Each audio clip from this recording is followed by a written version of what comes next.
SuperTalk Mississippi media production. Running a business is tough. If you're struggling with HR, benefits, and payroll, you're not alone. Many businesses just don't have the resources to keep up. That's where MWG Employer Services comes in. We provide a full range of employer services with everything from payroll to benefits to HR services and compliance, and can create a custom plan that fits your needs and budget. We're a Mississippi-based company that can help you focus on what you do best, growing your business. Call MWG Employer Services today at 601-206-7966 or go to MWGEmployerServices.com. You're listening to Sports Talk Mississippi On Demand, presented by Pearl River Resort. Escape to Choctaw, Mississippi and enjoy world-class gaming, the Dancing Rabbit Golf Club, and Geyser Falls Water Park. Escape to Pearl River Resort. Sports Talk Mississippi is on the air. Sports Talk Mississippi is powered by C-Spire. Power your home or business with C-Spire Fiber. To learn more, visit supertalk.fm/C-Spire. C-Spire Fiber powers SuperTalk Mississippi.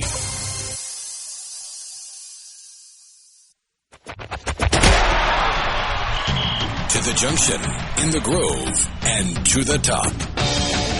This is Sports Talk Mississippi. On your radio and in the game, right here on Super Talk Mississippi.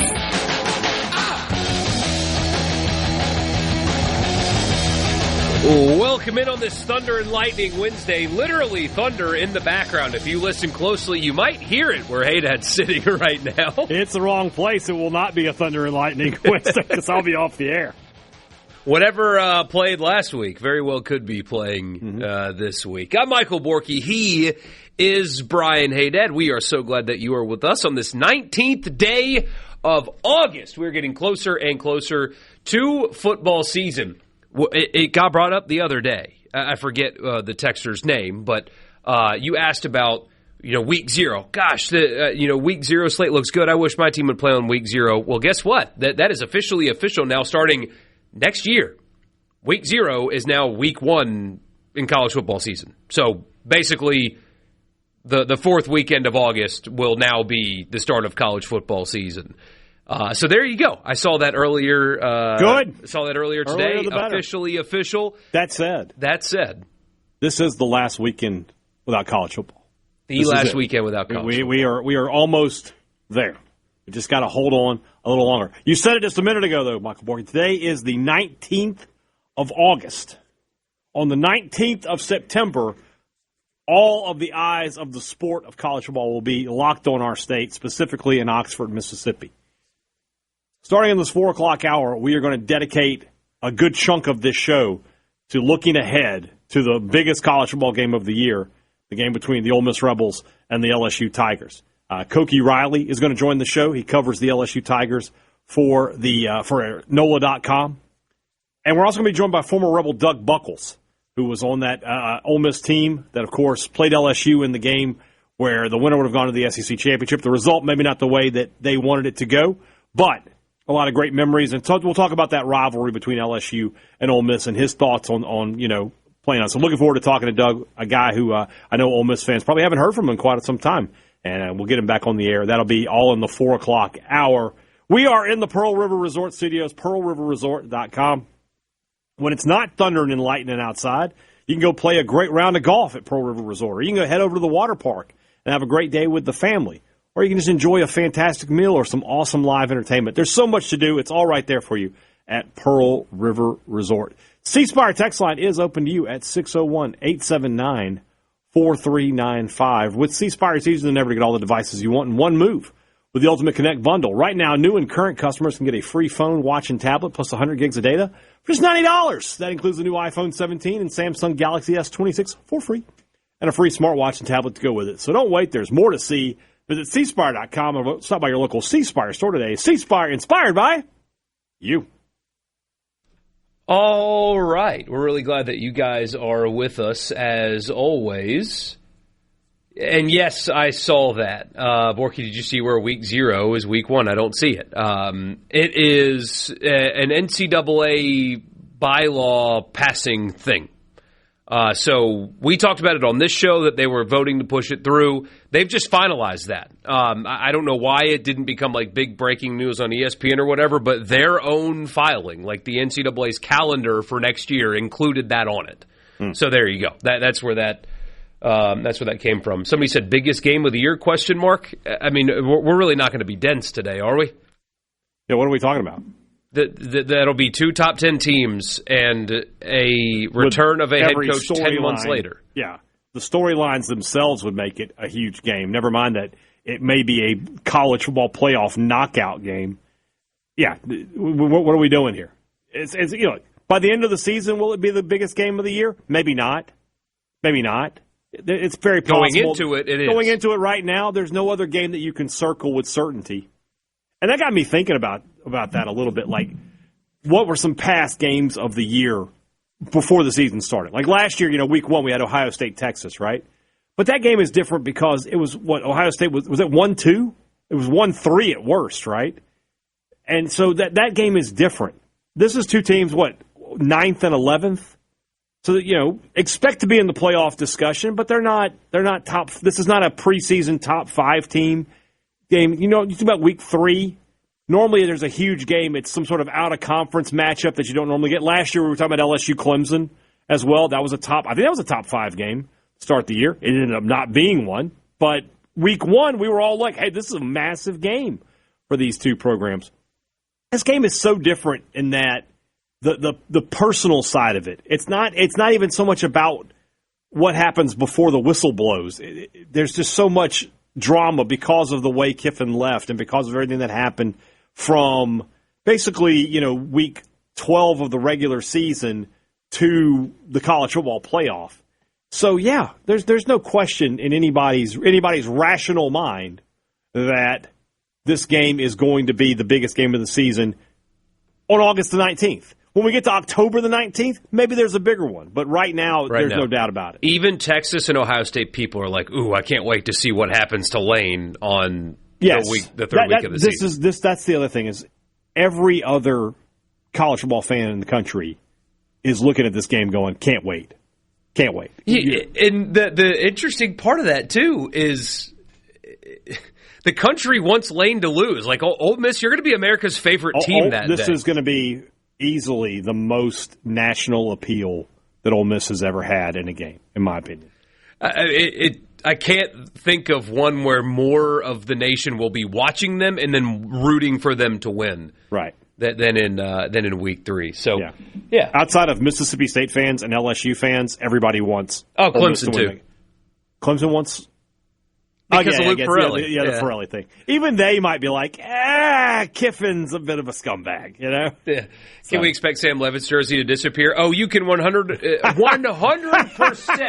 If that will he play the hits? Something. Will he play the hits? He will do something to try to take the distraction away from him. That's a good point. 100%, which is antithetical to what he does every day, which is try to get the attention on him. But anyway. Somebody also says, so Bianco's in a pickle now. I don't think we're going to have much time to talk about this today, but we actually discuss on Friday or something. Yeah. When Hadad was off, I talked about this a lot because that was when the ruling came down about players from the class of 2022 getting an extra year because of that judge in Colorado. And I said, football is going to be really tough. Now, there are players that are trying to sue to get that year that signed NFL deals. You State fans are familiar with that by now. But at the time, I said the easiest is going to be certain baseball players, like Will Furness and Judd Utermark. I said it right here on this show. I heard one of them immediately was telling people around him, I'm coming back to school. Because the two of them, they were in the perfect window of really, really, really high-level college players that don't have great Major League Baseball prospects. And so they did not get drafted, and so therefore they did not sign professional contracts. So they weren't getting paid to play or getting paid to practice or go to training or anything like that.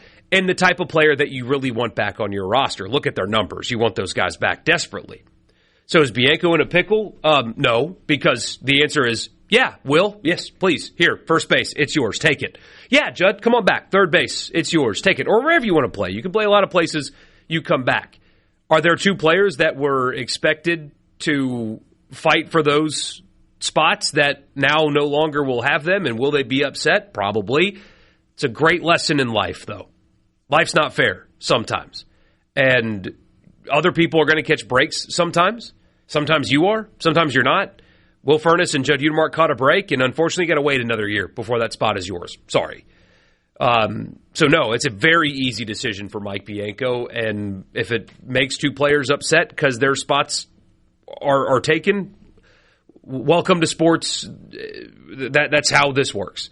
If you want to be a professional baseball player, guess what? The Astros are going to sign a guy that they think is better than you at some point in your professional career anyway.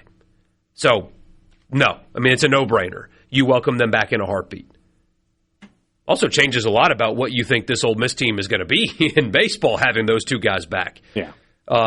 Goodness gracious, the experience, the productivity, the two spots that were going to be question marks that aren't question marks anymore. It's huge. So, there you go. In case you're wondering, Mississippi State fans, a quick look at the roster. Only one player would be eligible to return to Mississippi State, and it's Gatlin Sanders. And I like Gatlin Sanders. I thought he was a good player a couple of years ago, but that's not somebody you're looking to bring back at this point. Yeah, so there will not be anything. Like a Bryce Chance could have done it, but he's already in minor league baseball. He's ready to move on to the next step. He got drafted in the 10th round. He's fine. Yeah, State had these two guys are pretty unique. Like, elite college players, not pro prospects that you want back.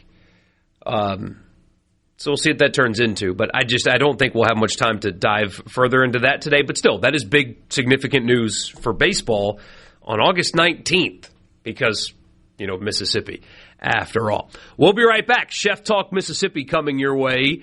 And maybe the most interesting one of the bunch. I think Hadad's going to be really mad about something that happened just a few minutes ago. I think he's going to be really mad about something that happened. And he's not going to know until we come back. Sports Talk Mississippi, don't go anywhere. Super Talk Mississippi. Introducing to you Sports Talk Mississippi.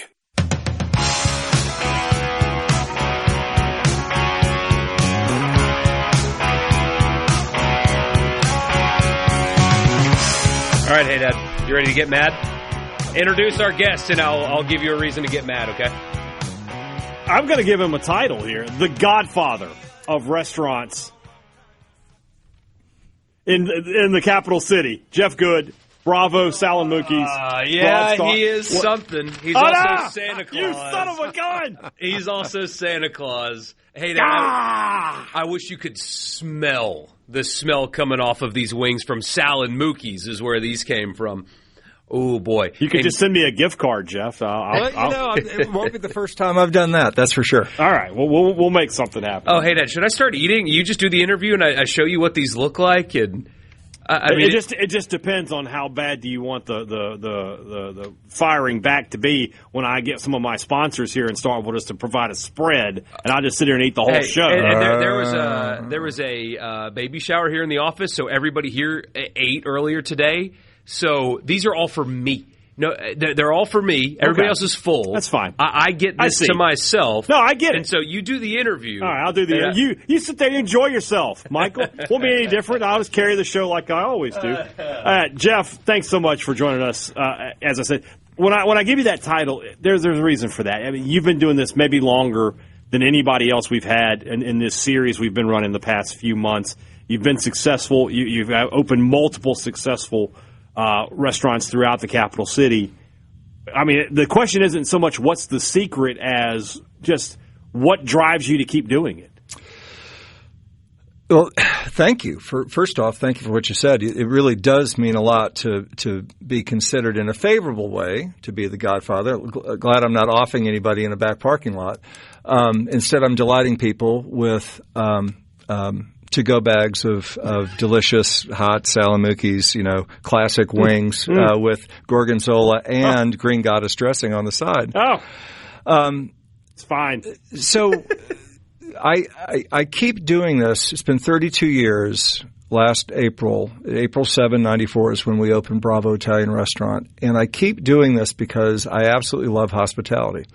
I moved here my senior year of high school from Salt Lake City, Utah in 1980 and didn't know anyone, was a fish out of water. It was a completely, foreign world to be in the Deep South. And then after 1 year at Murrah, I was over at Millsaps, where my dad was a dean of students. That's how we came here. He took a job at Millsaps. And so I went from one environment where I had grown up in Salt Lake, which was predominantly LDS and 100% white and blonde. I moved to Jackson, Mississippi in public schools. I had my first interactions with a majority population African American, a Deep South neglect. I didn't understand sweet milk, cut it on, ink pen, any of these things.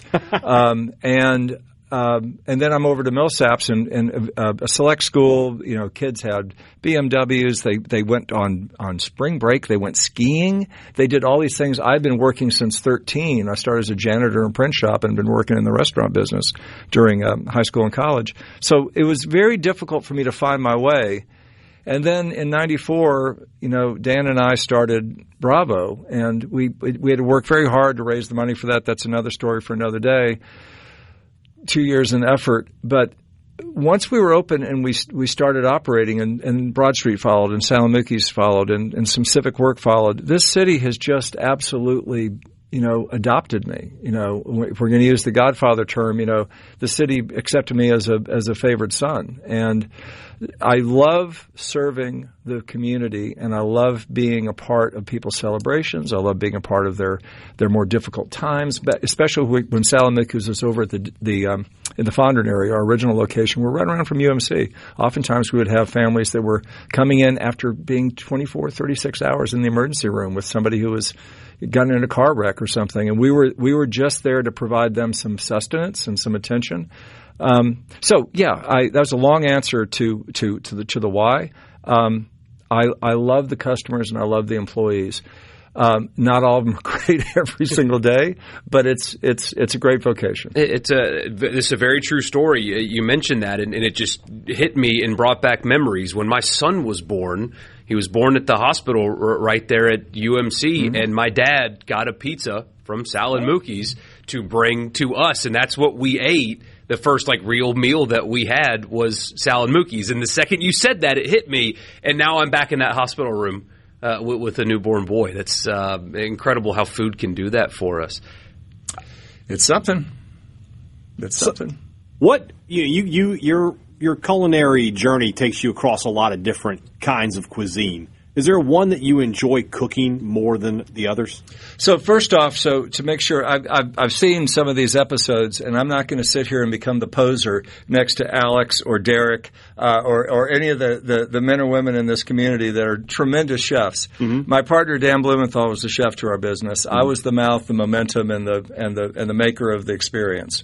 Which kind do you like eating better? Then? There you go. We're in the sweet spot now. Yeah. I love Italian food. Yeah. This comes from time with my wife, who's a classics teacher. 40 years of teaching Latin and art history, countless times overseas. Really teaching me when we were early in marriage about how lovely Italian food could be, and it could be more than just SpaghettiOs and things like that I might have grown up on. When we opened Bravo in '94, and the menu that we brought forward, the bruschetta and the polenta and the focaccia bread and all those things that this town had never seen before, that was a real educational experience for me as Dan introduced those to the market.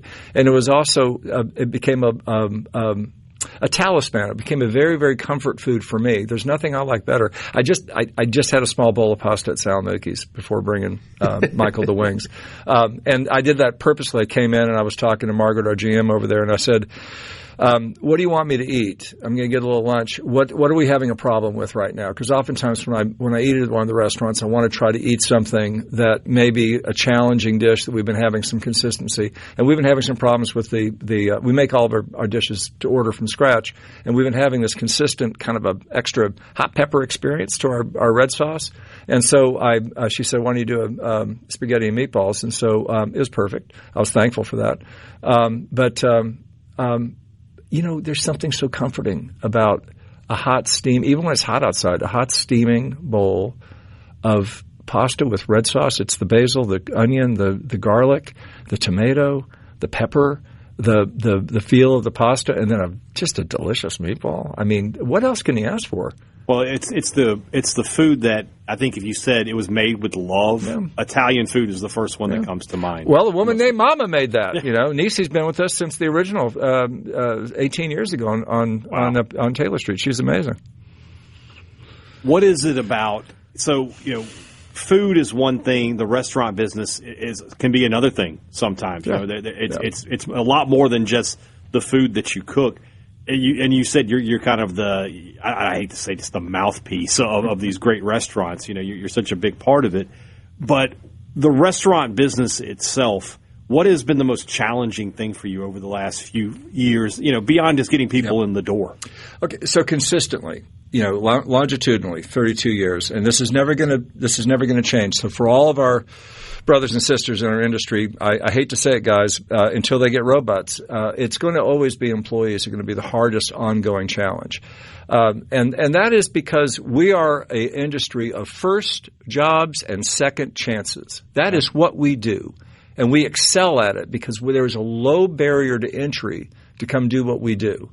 It is a hosting job, a busing job. At Sal Mookie's, working the scoop shop. These are jobs that take less, specific competence or skill sets than a line cook. A line cook is an extraordinarily difficult job. It takes incredible stamina, paying attention to detail, managing multiple things at once. I can't do it. I can't bartend. One of the reasons I can't bartend, I can't remember more. You tell me I want a Budweiser, a Miller Lite, and a Michelob. I turn around and go, what did you say? You know, let alone, I want to have this, with a scrub of this and some of that and hold some of this. So high end, the bartenders, the line cooks, the management team and the skill sets that we have at that level are developed through the business and developed through the time in the business. But the entree, coming in and working in a dish room, coming in and learning how to do prep, cutting vegetables, doing basic portering. These are ways that folks that are struggling to find work or keep a job can come in and get a job and can oftentimes find a way to excel. But, oftentimes folks that have had challenges with keeping jobs, there's a reason for that. There are some personal behavior issues. There's some transportation issues. So it gets, Broad Street, the door rolls up at 7 a.m. At 7 a.m., y'all are lined up coming in for coffee and cheese grits. We've got to be ready. Game on. And catering just went out the back door for some, there's an event downtown that we had to do for, this, and there's something over the hospital for this, and there's a business thing over here. So, making sure everybody's in place and the system's done and we roll through, that's a challenge. So that's longitudinally. Second thing important for Jackson, since this is a Jackson table thing. The pandemic was awful. It was awful for all of us. It was something that many of us did not make it through. In Jackson, we got the double gut punches as soon as we made it through reopening and kind of getting our sea legs for that first year. We got hit in 2022 with the major water meltdown. Jeff, hold that thought because we're about to go into a break, but we'll be right back with Jeff Good, Bravo, Sal and Mookie's Broad Street Bakery. Back in just a minute here on Sports Talk Mississippi. Sports Talk Mississippi continues.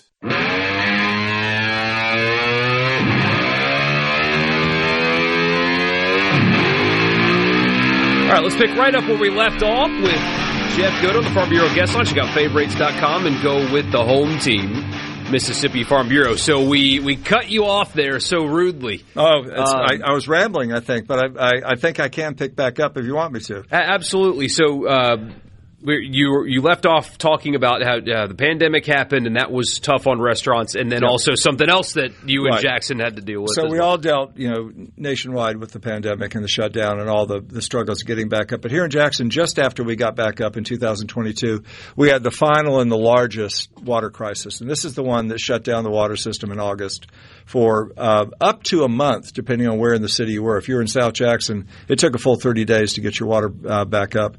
But before that, there was ongoing boil waters and water pressure issues. And the bottom line is that the maintenance of the facility on the reservoir, which is the city-owned water pumping and purification plant, it had just fallen into disarray and gone from 6 pumps to 1 pump. And if you're trying to run your car on 1 cylinder versus 6 cylinders, you're going to have a hard time getting up the hill. That's the bottom line there. It has all been fixed, and we have not had a single issue since then. But when the question Brian had was, what's the hardest part about the industry? It's the people, then it's the macroeconomics, and that's the macroeconomics. And then now there's the microeconomics, which is the cost of operations. So labor is higher than it's ever been. Folks are making more per hour than ever. And that's just and needed because it's more expensive to live than ever. It's expensive to buy things. And so we also suffer that on the other end. We're buying groceries. You know what it costs to go to the store and put together a steak dinner to make it home. It costs us a similar scale in different ways to do the same thing in our environments. And so as we as restaurateurs continue to learn to be lean and smart and still generous, I think the worst mistake in hospitality that we could ever do is to do what the ice cream industry or the cereal box industry have done. I opened up a box of my favorite little, the almond crunchy granola stuff, and the box is this big, and I open it up and the bag is down to here. It's just all air. Yeah. And that idea of the ice cream tub that is the same price but now it's 30% less. I think in our industry to go to smaller portions or to start cheating with different ingredients would be a death knell. Either charge what you need to charge, come up with something different, but continue to give the hospitality and consistency of what your guests want to have. That's been my secret, is the consistency behind what we do. Sometimes we're not the sharpest knife in the drawer. There's a lot of incredible talent in our market, just really amazing people doing amazing things. We will always do a wonderful job of doing what we do every day, 7 days a week. And you mentioned it, the market itself, the city of Jackson, one of, if not the most underrated food city in the South. It's unbelievable. And what I've noticed through all of these interviews is all of you kind of lift each other up, a rising tide lifts all boats type feeling amongst the community of chefs and restaurateurs in our capital city. If I said the name Bill Latham, I don't know if either of you, if that'll ring a bell to the two of you, it'll ring a bell to tons of people. Bill is the true dean of our industry. Bill was the founder of Amerigo and Char, Table 100, Babalu, working along with Al Roberts. They were 50-50 partners, amazing duo. Bill passed away a couple of years ago. Bill was a spokesman for the industry, was involved at the national level, was just a great guy. And Bill told me early on in my career, he said, Jeff, our competition isn't one another. Our competition is Kroger. Meaning that the competition is someone staying home and not eating it out. The other competition are the chain restaurants because they play a different game at a different level. That we as independent restaurants, there's no competition between us. We are here to support each other. And that's why oftentimes if you're over in Highland Village or at the district at Eastover, if you were to stand in the green space between Masa Mesa and Salamukis on a Friday night, you just might see an employee walk out the front door of one and into the restaurant on the other, and then walk back out with a couple boxes of napkins or straws or toilet paper. That we're there. We're like a neighbor. Can I come borrow a cup of sugar?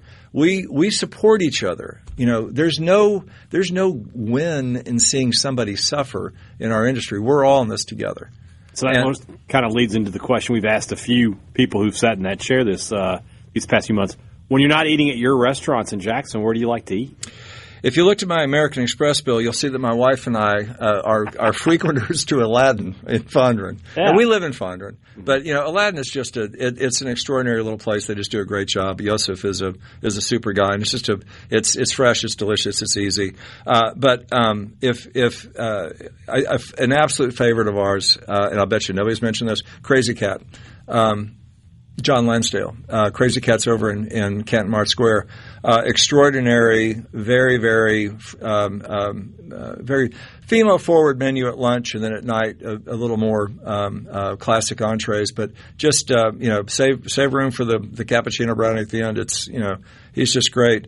But then when it's we like to treat people to the experience if they've never been. It's not in Jackson, but I'm going to count them as Jacksonians in some ways because Susan and Debbie and I all went to Millsaps together. Susan Gibbs, Gibbs in Learned. The amazing steakhouse that is open on the long weekend, Thursday, Friday, Saturday, and Skipper mans an open grill and makes some of the best steaks and lamb and salmon you'll ever have. And it's, as they say, it's the best steak you'll ever eat off a paper plate.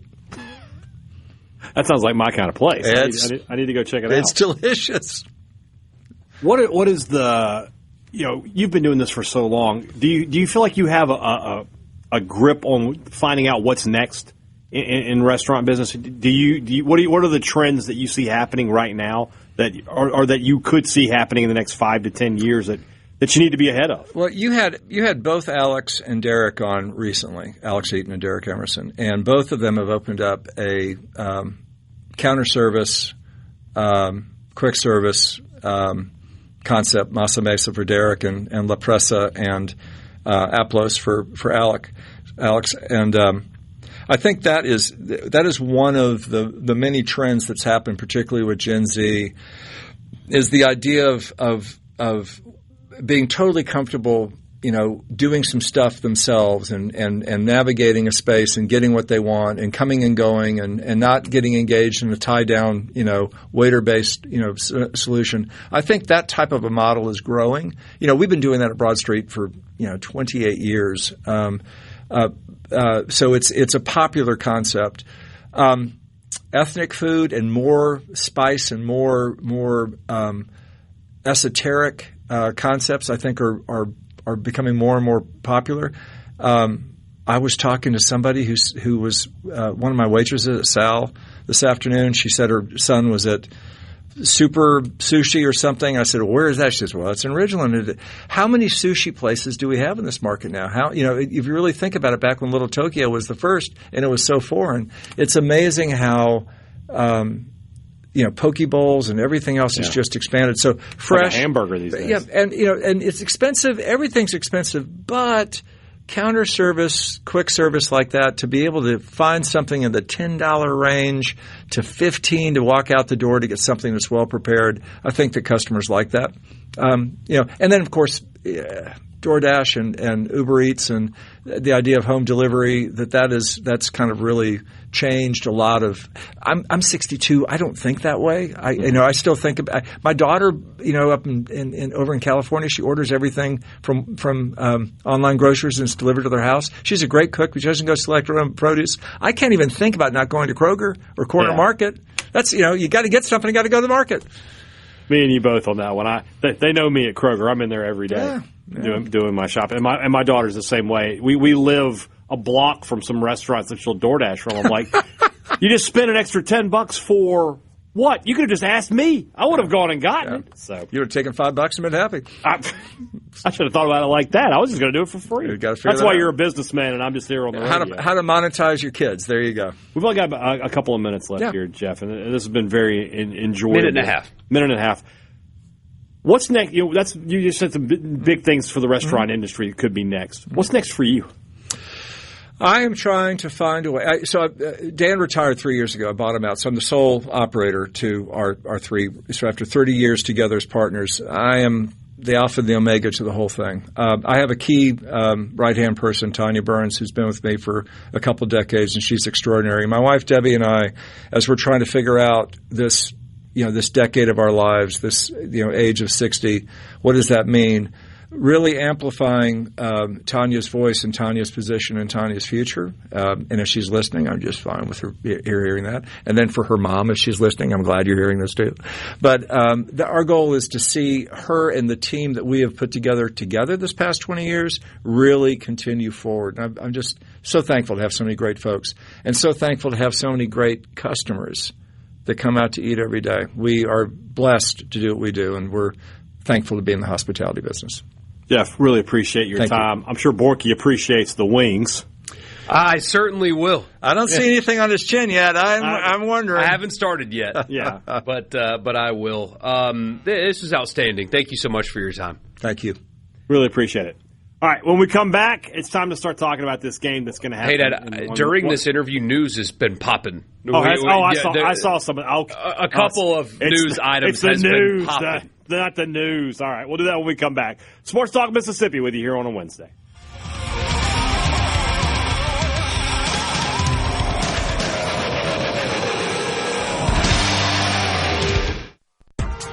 From the flatlands of Mississippi. Sports Talk Mississippi. Every minute worth waiting for. Super Talk Mississippi.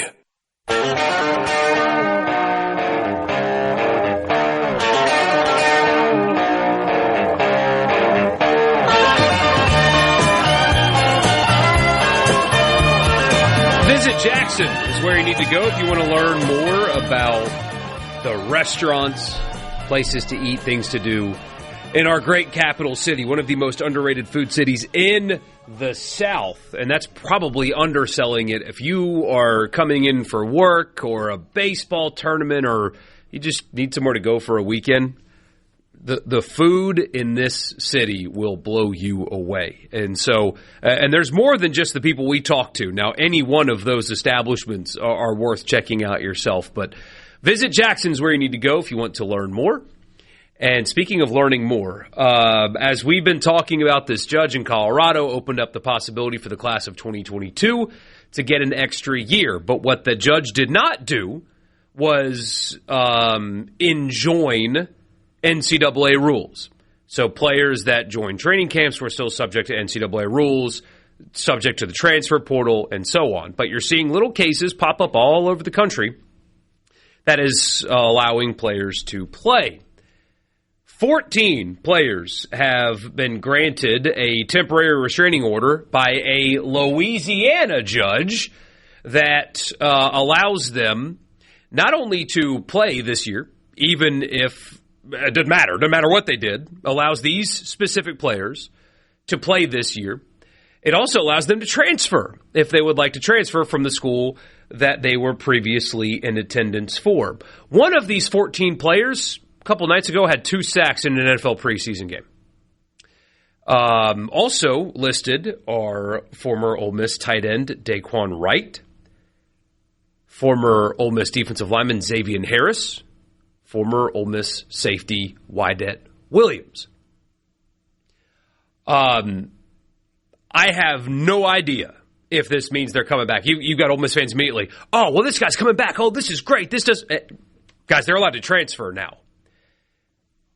If I was Mississippi State, I would do everything. I would move heaven and earth to get Xavier Harris in the portal to start for. There is no number that I can't. You pay it. Pay it. And I'll be honest with you, I take Daquan Wright too. Oh my God, he'll be a hot commodity. I would imagine that Daquan Wright is somebody that Ole Miss would want to bring back. You would think so. But I mean, they've got a lot of money tied up in their tight end room right now. Yeah. But that's a guy that you would try to bring back. Yeah. Somebody like a Wyatt Williams. Oh yeah, bring him back. I would assume he'd probably want to start somewhere, and he's not starting for this team. So I don't know what happens there. I don't think Xavier Harris would start for this team. In fact, I'd bet against it, to tell you the truth. He would start at Mississippi State. He would start at Mississippi State.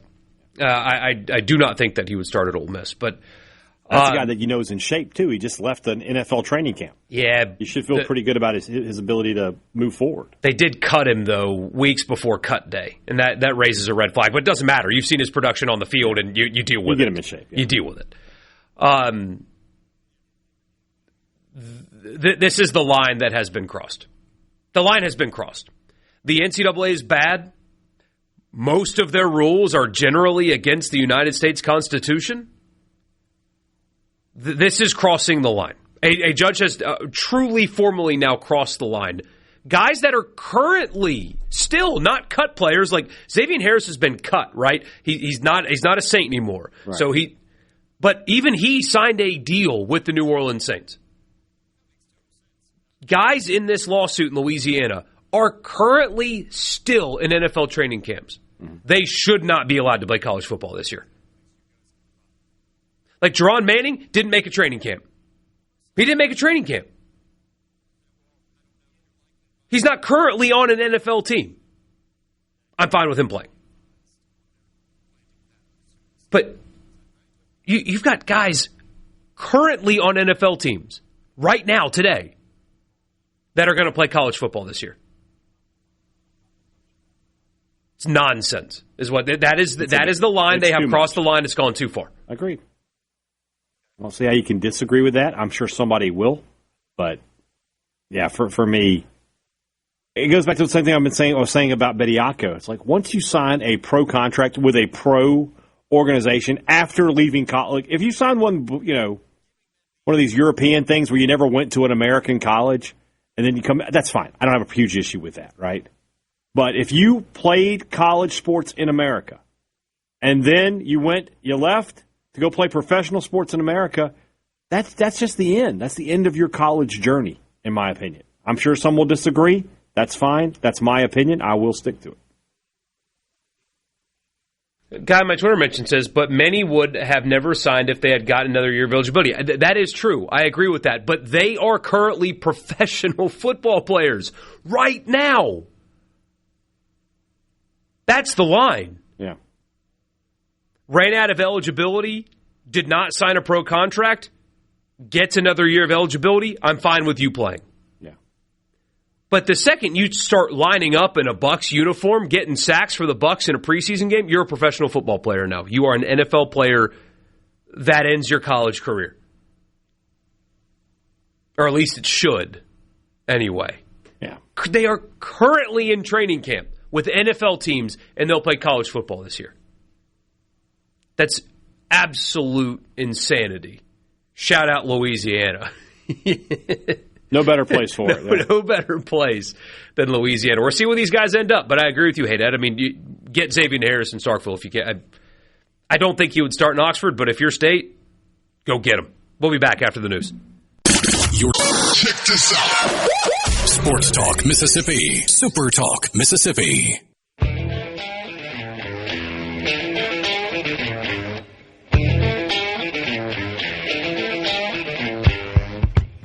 Sports Talk Mississippi back with you here on a Wednesday. Today is August the 19th. On September the 15th, we will be in Canton at Ag Up Equipment for their kickoff to deer season customer appreciation event. That's Tuesday, September the 15th. Live broadcast of Sports Talk Mississippi, but more than that, Ag Up has put together a great afternoon and evening for customers, hunters, landowners, and anyone who enjoys the outdoors. Starting at 5:30, free burgers are going on the grill. Then from 6 until 8, the 90s country music cover band, the Honky Tonk Playboys, will be live at Ag Up in Canton. Plus, throughout the afternoon, there's going to be local vendor booths, giveaways, outdoor industry partners, and special equipment offers from Ag Up. So whatever you're doing this deer season, taking care of your property, or just looking for a great event, this is a great time to stop by Ag Up. Tuesday, September 15th from 3 until 8 at Ag Up Equipment, located at 160 Calhoun Commerce Park Drive in Canton. That's September the 15th. September the 19th is the game we've been talking about basically since Lane Kiffin hopped on a plane to Baton Rouge. And as, luck would have it, this game was played in Oxford last year, but because of the SEC moving things around, the 9th game, some teams got the extra home game. Ole Miss was playing LSU in Oxford back-to-back seasons. So Lane Kiffin must return to Oxford. In my opinion, and I'm certainly no historian or anything like that, but I do like to think I know a little bit about what I'm talking about with the history of this great state. This will be the most important football game ever played in the state of Mississippi. We're going to talk about that for the next hour, is this game. We're going to talk about it from terms of, from the LSU perspective. We're going to have Koki Riley on, who covers the Tigers. We're going to talk about it from a historic perspective with Doug Buckles, former All-American offensive lineman for the Ole Miss Rebels. I came up with a list of what I think are the 10 biggest games played in this state. What are you laughing at? Richard's guests work harder than he does. That was a guess for tomorrow's show. for Richard's show tomorrow. Wanted to, make sure he's ready to talk about what he needs to talk about for tomorrow. He'll be fine. He'll be good. He's fine. Don't worry about Richard. I couldn't help but laugh. It's they're more prepared than he is. So this is 10 games from the modern era. I didn't want to go back to, the 50s and 60s. I'm sure Ole Miss especially played in some massive games. You have the 41 Egg Bowl, which is the only Egg Bowl that ever determined an SEC championship between the two rivals. I didn't go back that far. Starting in 81. I was actually at this game. This is the first college. This is why this game is important. It's the first college football game I ever attended. 1981, Mississippi State versus Southern Mississippi in Jackson. At that time, the largest crowd to ever see a game in the state of Mississippi. 64,112 at Jackson in Memorial Stadium. 7-6 was the final score. Southern Mississippi crossed midfield once when they recovered a fumble punt on the state 14-yard line and took it in for the only touchdown of the game. State kicked 2 field goals in this game. A defensive masterpiece from both teams. But both teams were ranked at the time. State, was, I think, pretty highly ranked considering, the year before they had won 9 games, had beaten Alabama. But USM, I think they ended up winning 9 games that year themselves with Reggie Collier as their quarterback. That's the first one I put on the list. You guys think of any games I missed? I'm excited about this. Let me know. 84. Mississippi Valley State versus Alcorn. Both top 5 rated at the time the Division I AA polls. This is the satellite offense, Willie Totten, Jerry Rice. Alcorn was the number 1 team in the nation when the season ended.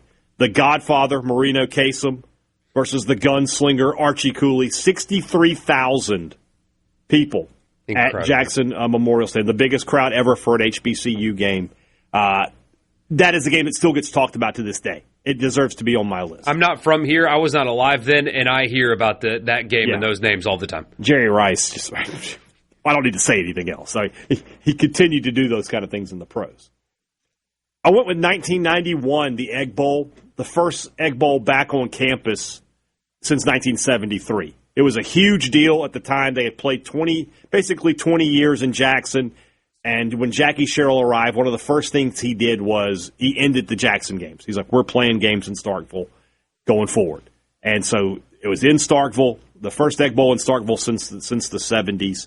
I think just from a historic context, not in terms of not the biggest game. I mean, State was 6-4 coming in, Ole Miss was 5-5, right? But historically, it matters because that's what brought the Egg Bowl back to campus, where it has stayed and will always stay. There will never be an Egg Bowl, I don't think, again, at a neutral site, certainly not at Memorial Stadium. I went 98, Mississippi State, Arkansas. By the way, to be on this list, I want to clarify, this game had to be played in the state. Like, USM has a lot of big wins. They're all on the road. Like, they've beaten Auburn, Alabama, Nebraska, all these big wins, they're all on the road. I couldn't find one in Hattiesburg that really stood out to me. So, 98, Mississippi State, Arkansas, winner to the SEC championship game. State wins that game. They did have to win the Egg Bowl the next week, but that was not a great Ole Miss team. That's the game people are going to remember, is that win over Arkansas. I'll go 2003. Ole Miss-LSU, again, winner to the SEC championship game. LSU would go on to win the national title. That's the game we're going to talk about with Doug Buckles in just a few minutes. At that time, I believe that was the most attended game in Ole Miss history. It's obviously, certainly, since the stadium has been expanded a few times, that number has changed. But, again, that to me is the biggest game in Ole Miss history in the modern era. That will be replaced on September the 19th. In 2014, Ole Miss beats Alabama Ole Miss beats the number 1 team in the nation. We all remember that crazy weekend here in the state of Mississippi. State goes and beats Texas A&M, who I think was ranked 6th at the time. And then Ole Miss trumps them by beating the number 1 team in the nation, Alabama, on that day. Cover of Sports Illustrated. The college football, the center of the college football universe was here in the state of Mississippi. Huge game. The next week, what I would call the biggest game in Mississippi State history, when State beats Auburn, number 2 versus number 3. You knew the winner of that game was going to go to number 1. State beats Auburn. I'll put that game on the list. And then we'll go 2015 Egg Bowl. I don't think people realize how important that game was. The winner of that game was going to the Sugar Bowl. And we knew that coming in. State and Ole Miss, because of the way the playoff was working, that the highest, the way the bowl tie-ins were, the highest-ranked SEC team not in the playoff was going to go to the Sugar Bowl. It was going to be the winner of the Egg Bowl. Ole Miss won that game. They go to the Sugar Bowl and just absolutely murdered Oklahoma State there. That's one I think needs to be on the list for sure. And then the next one I have is the 2024 game between Ole Miss and Georgia. I think that absolutely deserves to be on the list. Again, an attendance record, I believe, for the Ole Miss Rebels. They beat Georgia. At that moment, it looked like they were going to the college football playoff. Last year, the games that Ole Miss had to win to seal things up were on the road. At Oklahoma, things like that. I don't put last year's LSU game. I thought about putting 2023 LSU Ole Miss on the game on the list, but neither team went to playoff that year. It was a great game. Don't get me wrong. In terms of most entertaining games, entertaining in this state's history, certainly deserves to be considered. But that 24 Ole Miss Georgia game, that was the game where I feel like that's the game where the seeds were planted of what Ole Miss could be. And last year was when the flowers actually bloomed, when they made the playoff. They should have made the playoff in 2024. If you want to litigate why they didn't, John Talty's got a book coming out a little later this year. I'm sure that'll go into it a little bit. But I have no doubt that will be covered to some degree. That game for me is one of the most important. So that's my 10. That's my 10. So if you've got one, I don't know. I was at the 7-6 game. It was probably the game with the most vicious hits I've ever watched. I know of one MSU player that lost a few teeth. It was dubbed the Limp-Off Bowl because it may be the hardest hitting game in the history of this state. Reggie Collier told Rick Cleveland, I believe he said after, he was like, I've never played a game like that where I just got absolutely destroyed on every hit. Because you got two quarterbacks. If John Bond's listening, I'm sure I'd love to. If you want to shoot me a text, John, give me your thoughts. But you got two quarterbacks basically running the option the whole time. So they're just taking hits on every play. They had to have just been getting beat up for that one. No 2019 Egg Bowl. Yes, the historical significance of that game, it's all after. Like it's not about what happened in the moment.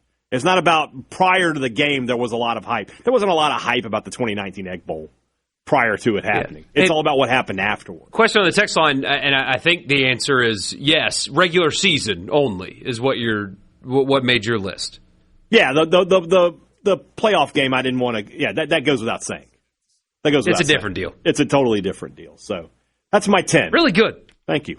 When we come back, Koki Riley is going to join us. He covers the LSU Tigers for the Advocate down in New Orleans. Let's get his thoughts on what's going on down at LSU, get some pre-camp thoughts, and his thoughts on this game, which we're all going to be talking about for the next month as we get ready for, we need a Lane Mageddon. Is that where we're going to go? Lane Mageddon? I don't know. We'll figure it out. Back in just a minute. Can't be a gate. Can't be Kiffin Gate. No, or Lane I'm not Gate. doing a gate. We're doing a Geddon.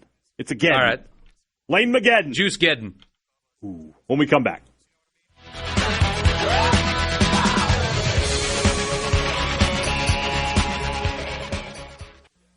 In the Venable.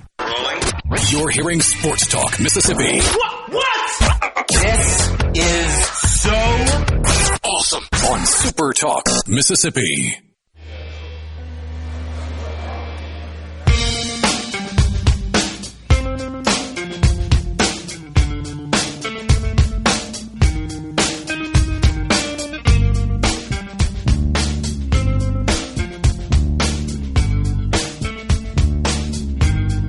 Pearl River Resort Studios. The C Spire text line is open to you at 601-879-4395.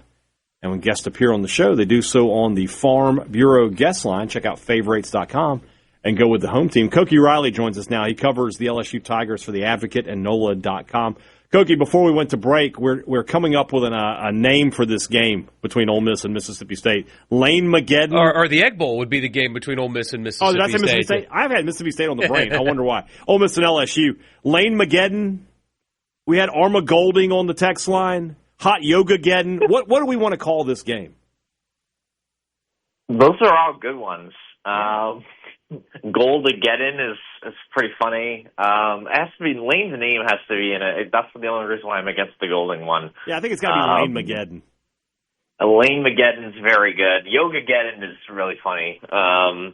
Yeah, it's one of those two. I would land on one of those two for sure. Do you happen to remember the last time that Lane Kiffin participated in a game like this? I mean, it was a decade later, but over a decade later, when he returned to Knoxville.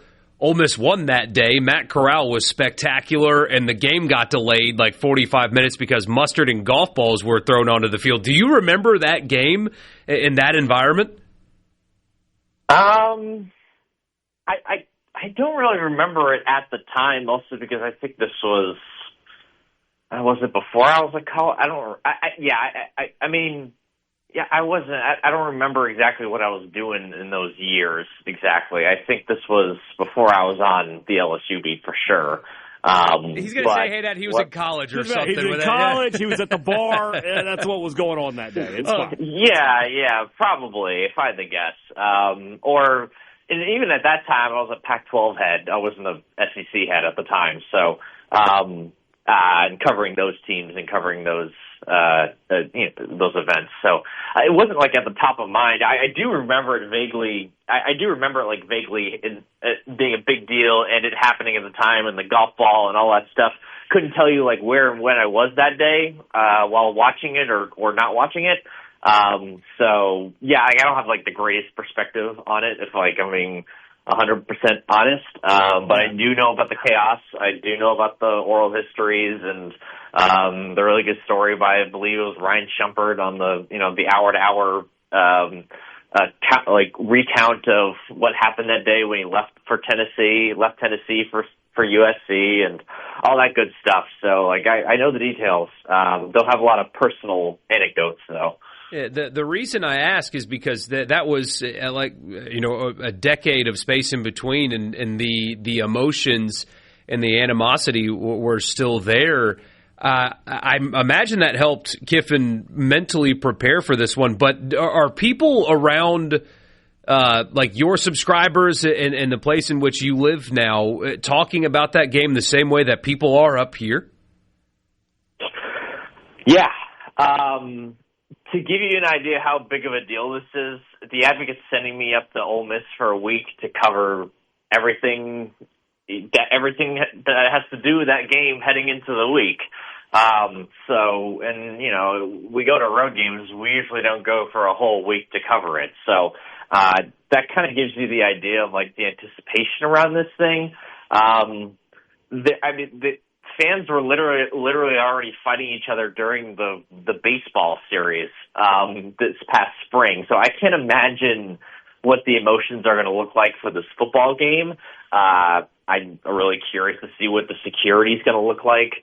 I'm really curious to see just how they make this whole thing safe and the players are allowed and the players themselves are safe and I don't know, like it's going to be an unbelievable environment and they don't have the biggest stadium there. But I still think it's going to be something that that's even hard to find a comparison for because like you mentioned, yeah, Lane Kiffin has technically gone through this before with the whole Tennessee thing, but that was, again, there was a decade in between. This is the very next season, and he didn't just leave for, some team out in the West Coast. He left for the rival down south. Like, I don't know. It's like, it's hard to even compare. Just the amount of shared DNA between these two teams is not just Kiffin. It's, all the assistant coaches left from Ole Miss to LSU.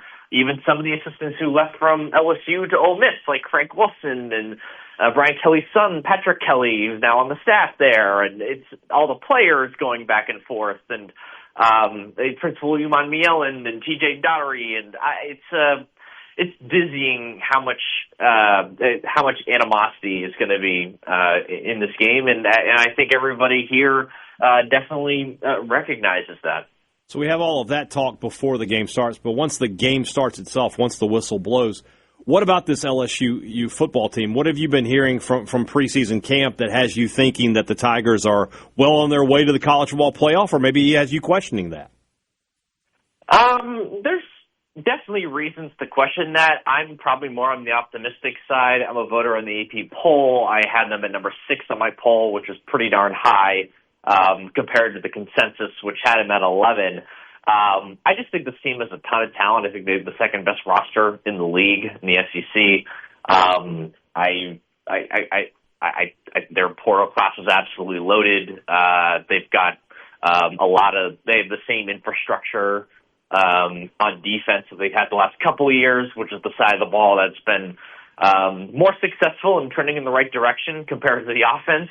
And they also just brought in a borderline offensive genius in Lane Kiffin and Charlie Weiss especially to help really fix that unit. Like, are they going to be as explosive offensively as Ole Miss last season? Probably not. A lot will have to go right, but they're going to have a heck of a defense behind them. So it's a really, really talented team. I mean, there's some questions on the offensive line. There's some questions at quarterback and how he looks and how he's going to fare against top-tier competition on a week-to-week basis. But I think overall, you got a pretty good situation here, considering everything that's new. If this team doesn't make the playoff, that should be considered a disappointment, given the amount of money and resources they poured into this thing. As for camp updates specifically, I mean, we've really only been allowed to see about 10-ish minutes of practice, about 3 to 4, I guess 4 days a week. And it's just drills, positional drills. So we are not getting any sort of sense of what's the depth chart looking like, who's playing well, who's not playing well. But from what we could see from the spring, it looks like they've made some interesting decisions with the offensive line. They've made some interesting decisions at running back, and it's going to be interesting to see just how all that sort of shakes out as we head into this big season and that big game, right, between LSU and Ole Miss. You kind of mentioned it there. I think one of the big misnomers in college football is that Kiffin's offense is a pass-first, super vertical offense. It really is at its heart a run-first. They want to control the line of scrimmage. Do you like where LSU is on the offensive line and at running back? Do you feel like that's a team that can run the ball successfully in the SEC this year? We only got a couple minutes left. Well, I think the system does a lot to help the run game where there's just a ton of play action and there's a lot of uncertainty as to whether they're running the ball or passing the ball. They kind of have that balance. A lot of that goes to the play calling and the system that they have and the way that they just manipulate space and manipulate the eyes of linebackers, right? And in terms of personnel, it's not what they had last year with Kawan Lacey. At least that's what it looks like on the surface. But Dylan Jones had a really strong spring. It looks like he's still probably the starting running back for the team. He's a transfer from Wisconsin. Injuries kind of sent his season sideways last year. But, the Lane Kiffin offense, they like to use multiple running backs. So I think you're going to see a lot of Harlem Berry, who's the 5-star recruit who played a decent bit last year, flashed some potential last season. I think you're going to see both those guys in a rotation. I think Caden Durham's probably the third guy who's been with this team the last 2 years at LSU. And I think injuries have kind of been an issue for him and things haven't gone perfectly for him. But it's kind of I'm going to be really curious to see how they sort of put him into this rotation. Are they going to have a 3-headed running back room? Is it just going to be 2 guys? That's sort of the thing I'm kind of looking forward to as we head into the season. Cookie, appreciate your time. Obviously, when you get to Oxford and that week happens, we'll be looking to talk to you again as we get closer and closer to the kickoff of what is the most anticipated game of the college football season thus far. Thanks, Cookie. Awesome. Thanks so much, guys. Cookie Riley from The Advocate in Baton Rouge joins us on the Farm Bureau guest line. Check out favorites.com and go with the home team. We'll go from the future preview to the past. Doug Buckles, great Ole Miss offensive lineman, part of that 2003 team that won 10 games with Eli Manning back there at quarterback. He's going to join us on the Farm Bureau guest line when we come back to talk about the history, about this Ole Miss-LSU series and his memories against the Tigers. We'll do that when we come back. Sports Talk Mississippi with you here on a Wednesday.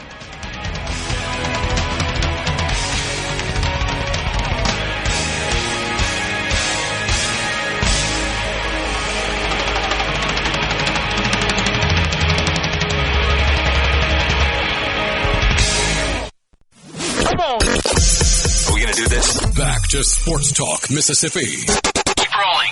3, 2, 1. Super Talk Mississippi.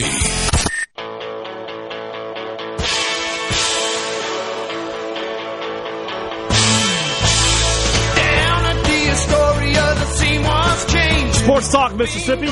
We are back here on a Wednesday. We are looking ahead 1 month to the day.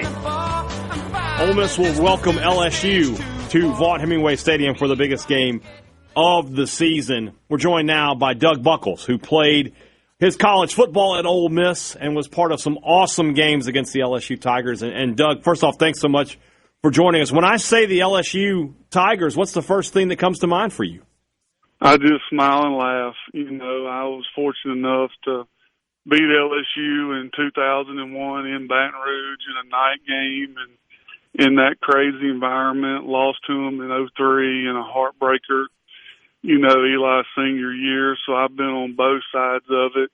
And we don't talk about the 2002 season. They beat us kind of good. But the 2001 season, 2003 season, you know, was on two different, you know, on both sides of it. And then my senior year, we played them as good as we could for three quarters and got destroyed in the fourth. But, you know, it was fun memories of playing them. There are some parallels between that 2003 season and this one for Ole Miss, a team that a lot of people have a lot of expectations for, a quarterback that everybody knows and everybody's excited about, that has a ton of attention and people talking about Heisman, all that stuff. What is that like preparing for a season when you're going into it with such a high level of expectations? You know, it's there. I think the coaches have got to do a good job. You know, Coach Cut did a good job for us of just, you know, focusing on the old adage of just focusing on your opponent week to week. Don't look ahead. Don't read the papers. Just focus. You know, Eli's senior year, 2003 season, we got beat by Memphis and Texas Tech, and everybody wrote us off. And then we beat Florida, turned the season around, you know, ran through the SEC, lost a heartbreaker to LSU, won the Egg Bowl. Always got to plug that in. So, you know, for us it was rough. You know, that year was a rough start, finish strong. But it's the same old adage that, you know, Ole Miss coaching staff's got to do. Hey, the hype's there, address it, look at it. It's there, but just focus on what we got to do week to week, because the more games you play, the more teams study you and identify weaknesses or things you're not good at, or identify what you're really good at. And like that 2003 season, we had to run the ball.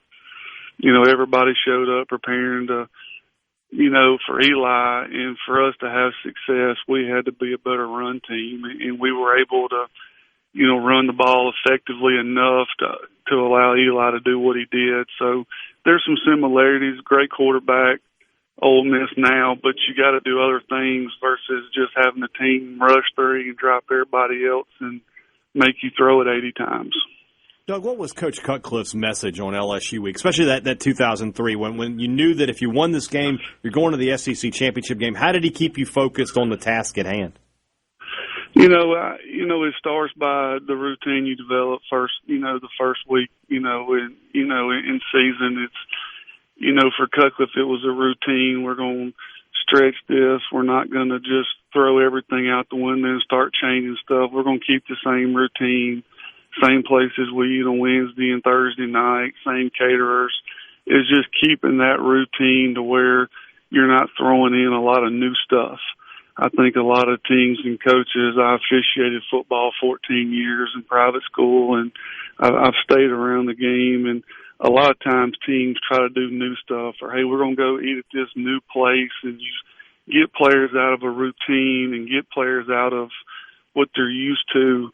And it just starts, it's the little things, you know, players are superstitious, fans are superstitious. And I think just sticking to your routine, sticking to what has got you there and just execute, because the game's going to come down to just a few plays. It always does. It's just going to be a few plays. How does the ball bounce? How do you execute in a couple tight spots on big games like that, in my opinion? You played, as you mentioned, in some pretty intense road environments. What is the biggest challenge to playing on the road? Well, I think as a young player, it's being in the stadium for the first time. You know, I remember, you know, Alabama's, the Auburns, the LSU's. It's as a young player, you walk in the locker room. What's the locker room look like? Where do I go? You know, where's the bathroom? You walk on the field to warm up. You were there for a recruit, maybe. So the first time you're there as a young player, it's SEC, you know, and as much as you're focused on the game, it's still, you know, you're got to be a road warrior. As a veteran player that's played in, you know, the Floridas, the Auburns, the second time you return, you know, you kind of have a little different mindset. We've been here before. I have some familiarity with everything, and that's kind of the way I approached it. And some Terrence Metcalfs of the world kind of taught me how to, hey, this is how we're going to do it. So I think your senior guys have got to just tell the young guys, hey, this is how we prepare, how we do it, game day, stuff like that. What's your memory of Eli? What is your favorite Eli Manning story? You know, people ask me all the time. You know, Eli was just a hard worker. You know, and he wasn't a vocal guy. You know, he wasn't a guy that just gave these incredible speeches. He was just a guy that, you know, you showed up early to the weight room, he was already there doing cardio. You got done lifting weights, did a little extra, and got ready to leave. He's still over there stretching. You know, and you realize, man, this guy's doing this every day. He's not telling people. He's not asking for the attention. He's just putting in the work. And you know, I can remember his senior year, we were driving from Tupelo to Oxford for a game. I forget the game, and he's reading a book Tuesday mornings with Morty or Morti or whatever. And I'm like, dude, you're sitting here reading a book? He's like, well, what else am I going to do? You know, he didn't have phones and everything else to plug in the headset. He didn't have phones, and you know, he was funny. You know, I mean, and that's the memories. You know, I mean, you know, he would walk in the huddle a couple times a game, and he'd say, "Guys, give me a little extra time. This is going to be big." And when a quarterback says that just a handful of times a game, it'll just get the hair on your neck standing up, and you just want to block for him. And you know, so those moments in the huddle of, you know, and, you know, one time I joked with him after the game. I said, yeah, I recovered your fumble today. And he goes, well, if your guy hadn't hit me, I wouldn't have fumbled. You know, so he was that kind of teammate, you know, that could, you know, joke it with you, but, you know, in big games like this could get it done. Is when Travis Johnson intercepts that pass on the first play against LSU, is that the loudest you ever heard Vaught Hemingway Stadium? It hands down the loudest. I was sitting on the bench. I never watched our defense because I was always resting and getting ready. And I remember running out, sitting there, just kind of taking a deep breath, you know, getting ready. Then I just heard the crowd, and I just remember people screaming field goal, and I just remember thinking, what happened? And I didn't wear contacts, so I couldn't see the Jumbotron. So I was just like, okay, field goal. So I just ran out on the field and was like, what, did we just score? You know, so it was just the roar of that moment going for me, sitting on the bleachers getting ready. I mean, sitting on the bleacher getting ready to just everybody screaming field goal, extra point, grabbing you, get out there, just the noise. It was awesome. What was it like playing next to a guy like Chris Spencer, who spent such a long career in the NFL, one of the top guys, maybe ever in Ole Miss history? Yeah, I mean, you know, playing with Chris and other guys, Marcus, you know, playing with Terrence Metcalf, Ben Claxton's, and playing with the great offensive line. You know, Chris and I had a bond. We played high school football together, won a state championship together, and you know, he was just solid, you know, and you know, when you can count on guys and you know their strengths and weaknesses and you know how to feed off each other and look in their eye, that's just something you can't, you know, duplicate in today's college football where people come and go. But to play years beside someone and develop that kind of bond was, you know, truly truly special to be able to talk about multi-years, these drives, this situation, and, just special times with those guys. Last question, Doug. Are you planning to be in Oxford on September the 19th for this game between Ole Miss and LSU? I'm a season ticket holder and plan on being there. But I do have a funny Ole Miss-LSU story if you want it. We got about a minute left. If you can squeeze it in, do it. Terrence Metcalf was the left tackle. We practiced all week that it was so loud in Baton Rouge that I had to hold Terrence's hand, and we would disconnect hands for the snap count. Third play of the game was 3rd and long. I was so nervous I forgot to snatch his hand. And the defensive end hit Eli, and that play got put on some highlight film, and he's never let me live it down to this day. I was a freshman and so nervous that we're holding hands, and the ball snapped, and I didn't, disconnect real quick to let him know. Oh, goodness. And that's just a funny memory of the rivalry. Yeah. And as we play, but yeah, I'm a season ticket holder and going to be there with my good friend James Campbell, and going to have some fun. Sounds good, Doug. Really appreciate your time. Thanks so much for joining us. Yes, sir. Have a good one. Doug Buckles on the Farm Bureau guest line. Check out favorites.com and go with the home team. We'll wrap up the 4 o'clock hour when we come back. In the come on, Super Talk Mississippi. Check this out. Are you ready? Yeah. Sports Talk Mississippi.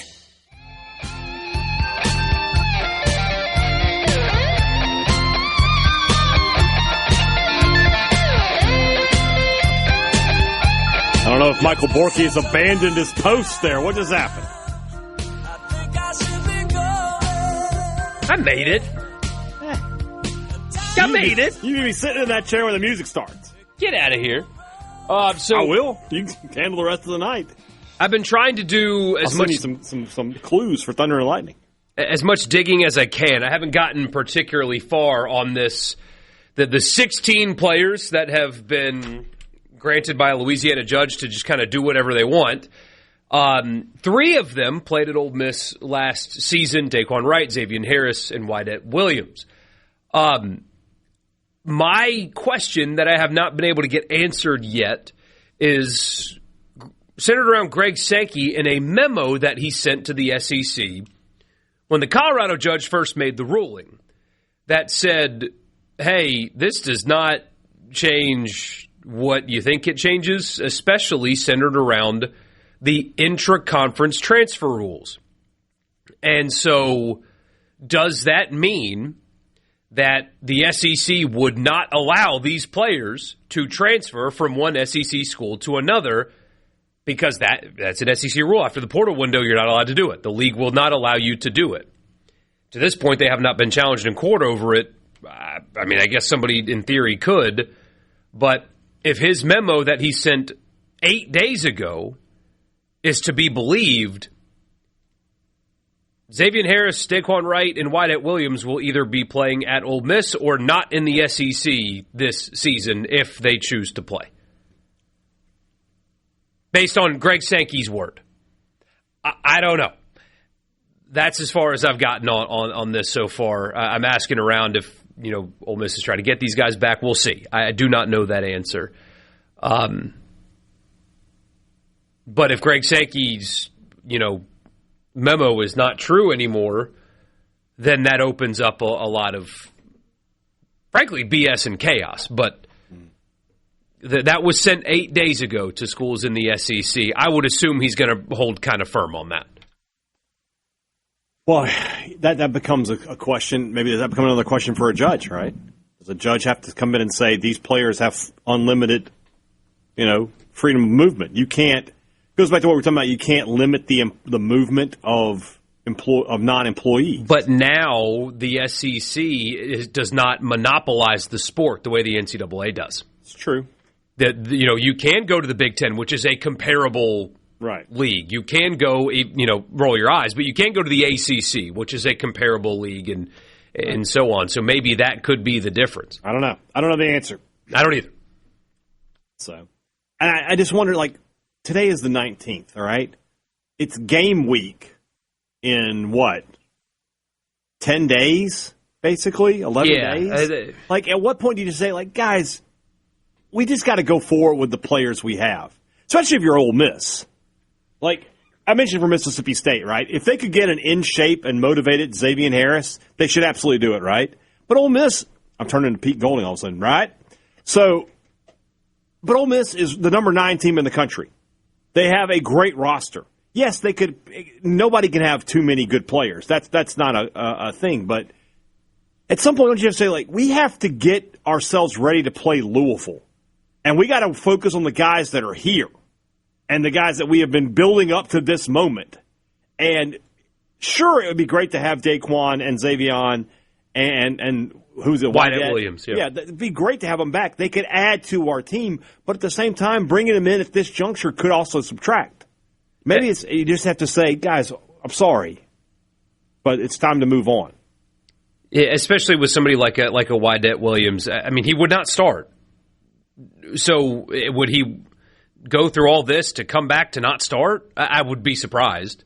Somebody says, why would you want them? Because having a guy like Whitehead Williams coming off the bench for you would be great value.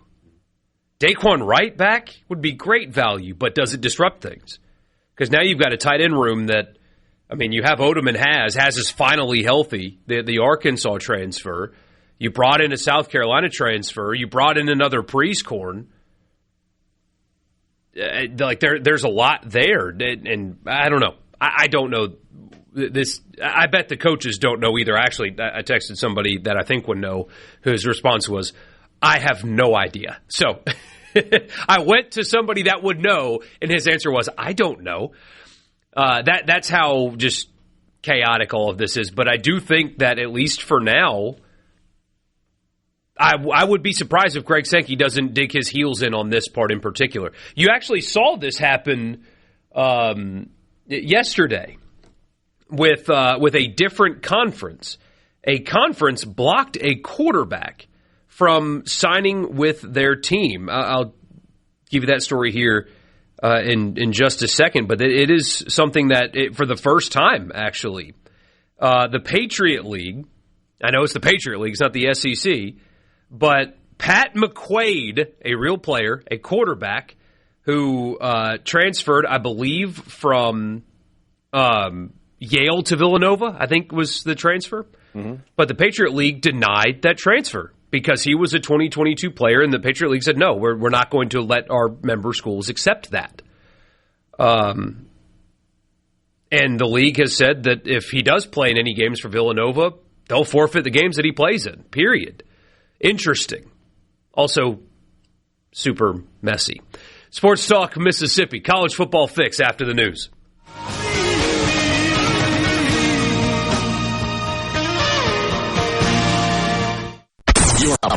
Let the broadcasting of the disturbed continue. Sports Talk Mississippi. Super Talk Mississippi.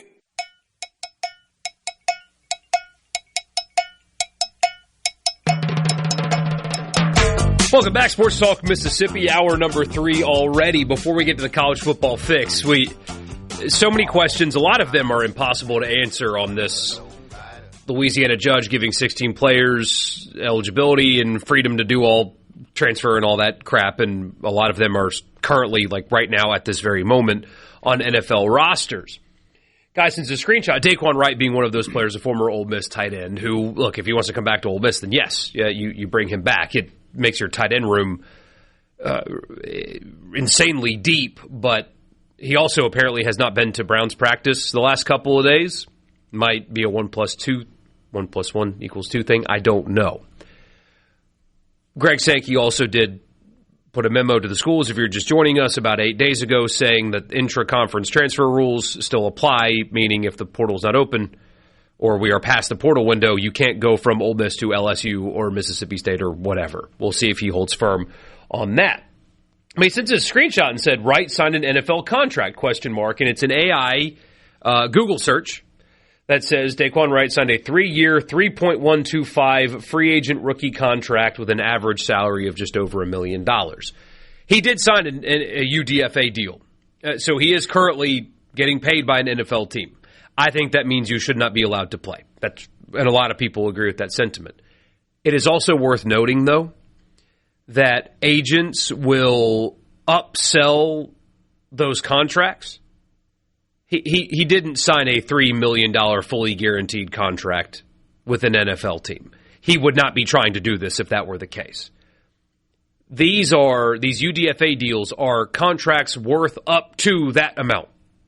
You have to make the roster. There's all kinds of incentives and thresholds and things like that to get to that dollar amount. He is not passing up a $3 million contract to try to come back to college. There's a strong likelihood he was getting cut here at cut day here in a couple of weeks. He's not turning down $3 million. That is how agents spin the contracts that their players sign, as opposed to actually providing accurate information about the contract. It's to make the agents look good. All right, speaking of, so that was big news today. Mississippi State has an opponent that had some big news today, and that will start our conversation for the College Football Fix. The College Football Fix is driven by your Mississippi Ford dealers. Built Ford, tough. The best-selling truck in America sure is. That's the Ford F-150. If you're in the market right now, you're thinking it's time. I got to go get a new truck. It's got to happen. Don't waste anyone's precious time. Go see your local Mississippi Ford dealers today. Thank you for your attention to this matter. Yes, September the 19th. We've been talking about it all day. Big game for Mississippi State that day as well, as they'll travel to South Carolina for their SEC opener. And it looks like the Gamecocks battling some injury issues that could linger all the way into the Mississippi State game. We knew about offensive tackle Jacarius Peak. He got hurt, the transfer from North Carolina State. He got hurt during the spring, and there was a lot of optimism at that time that he would be okay when the fall ran around. It's not fall yet, but you see what I'm getting at. He has not participated thus far in their preseason camp. Neither has their All-American defensive end Dylan Stewart, one of the best pass rushers in college football. Today reported by On3 Sports that he has not participated in camp to this point either. Those are two key pieces for the Gamecocks. They are hopeful that these guys are going to be ready for the start of the season, but you read the article and they're talking about we're not going to rush anything. We're going to make sure they're 100%. Feels like there's an outside chance, Borkey, that those two guys who are big names for the Gamecocks might not be available when State shows up on September the 19th. And South Carolina is a team that has talent. It's a roster that doesn't scare you, but it's not a pushover either. But Dylan Stewart is a absolute game changer when he's on and when he's healthy. He's the best pass rusher. He and Colin Simmons are the top two in the SEC. No question.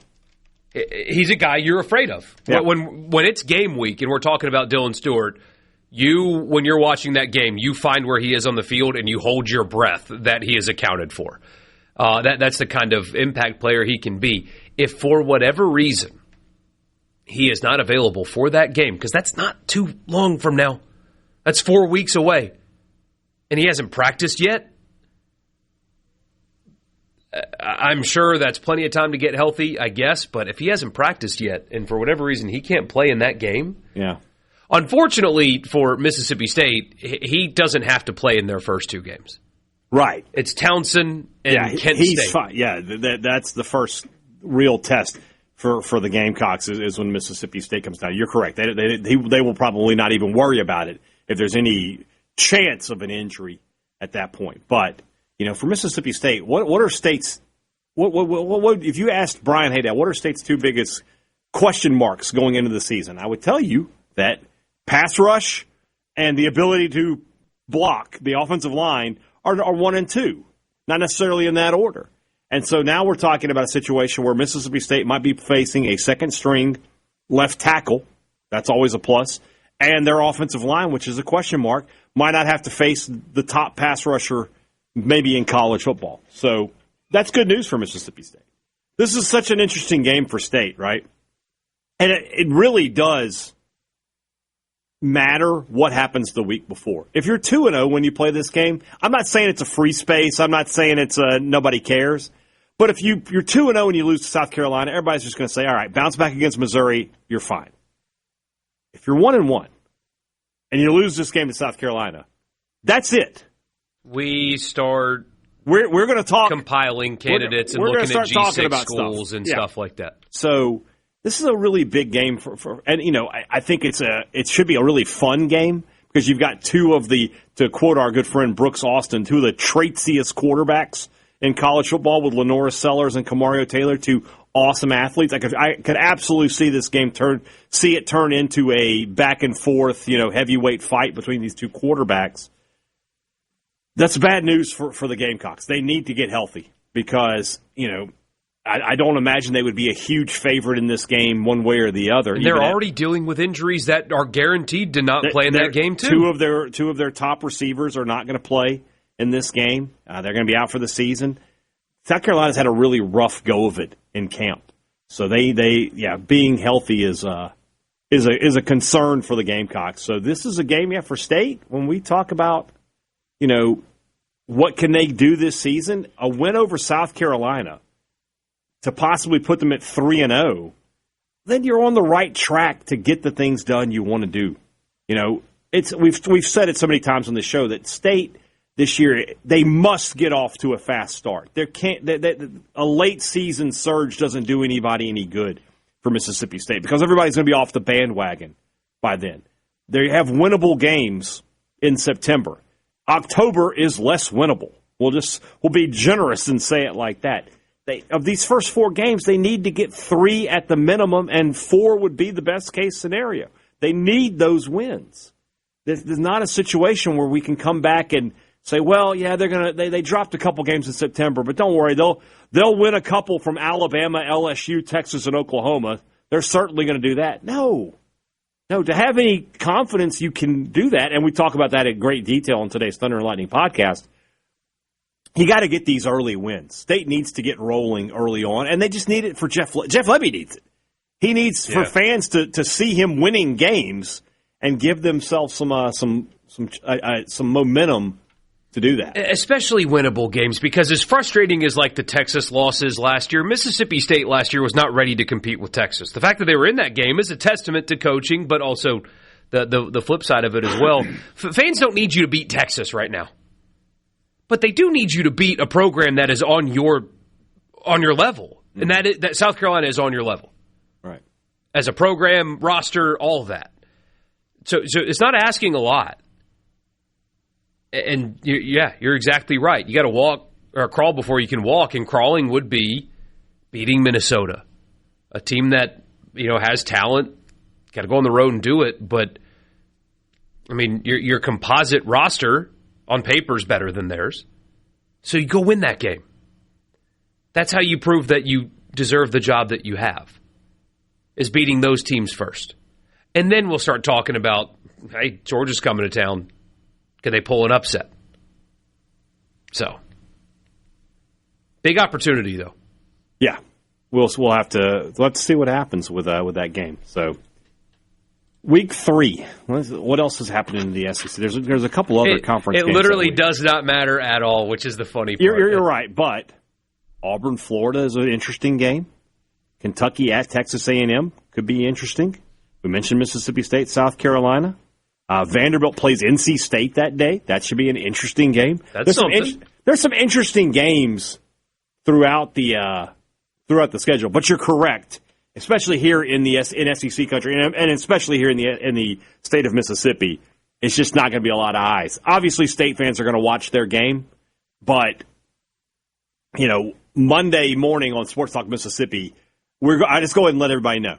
I'll just let you know right now. September the 21st, we're going to lead with Ole Miss-LSU. Just let you guys know. We'll get State in the 4 o'clock or the 5 o'clock hour, but we are definitely going to lead with Ole Miss. And LSU. We've got 2 teams to get on the countdown. We've got to catch up after missing a day yesterday. 100 teams in 100 days. We'll be right back on Sports Talk Mississippi.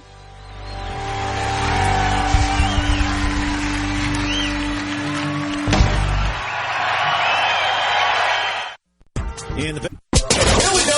Sports Talk Mississippi. Here's more. Super Talk Mississippi.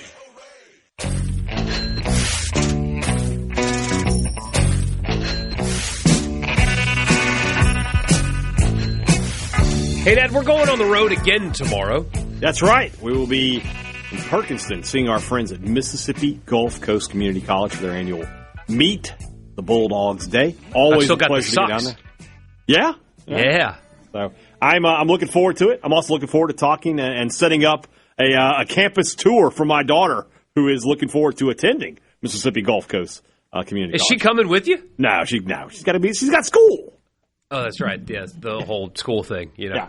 Got to do that first before you go to the next level. We're gonna tour it during fall break when I'm headed down that way anyway. Awesome. Which, by the way, I got some news today. I might have to make I'm glad I'm going to be down in the area. Mississippi State playing baseball on the Gulf Coast that weekend that I'm going to be down there. Nice. A game at the 2 games in Biloxi against Auburn on Friday night and Southern Miss on Saturday. Very interesting. A little fall ball. Why not? Iron sharpening iron there. I mean, that's really testing yourself in the fall. I guess. Oh no, we're going to talk to O'Connor and Ostrander before the season starts. Imagine that. Yeah. Shoot. But right now we've got countdown of 100 teams to 100 days. This day, which I don't know who the team is, so you're going to have to. You'll know the answer to both of these. So. 100 teams in 100 I ain't days. worried. Okay, ready? 3, 2, 1, go! It's the final countdown. We go to the house that, Greg McElroy built. Why not? Friend of the program. Alabama.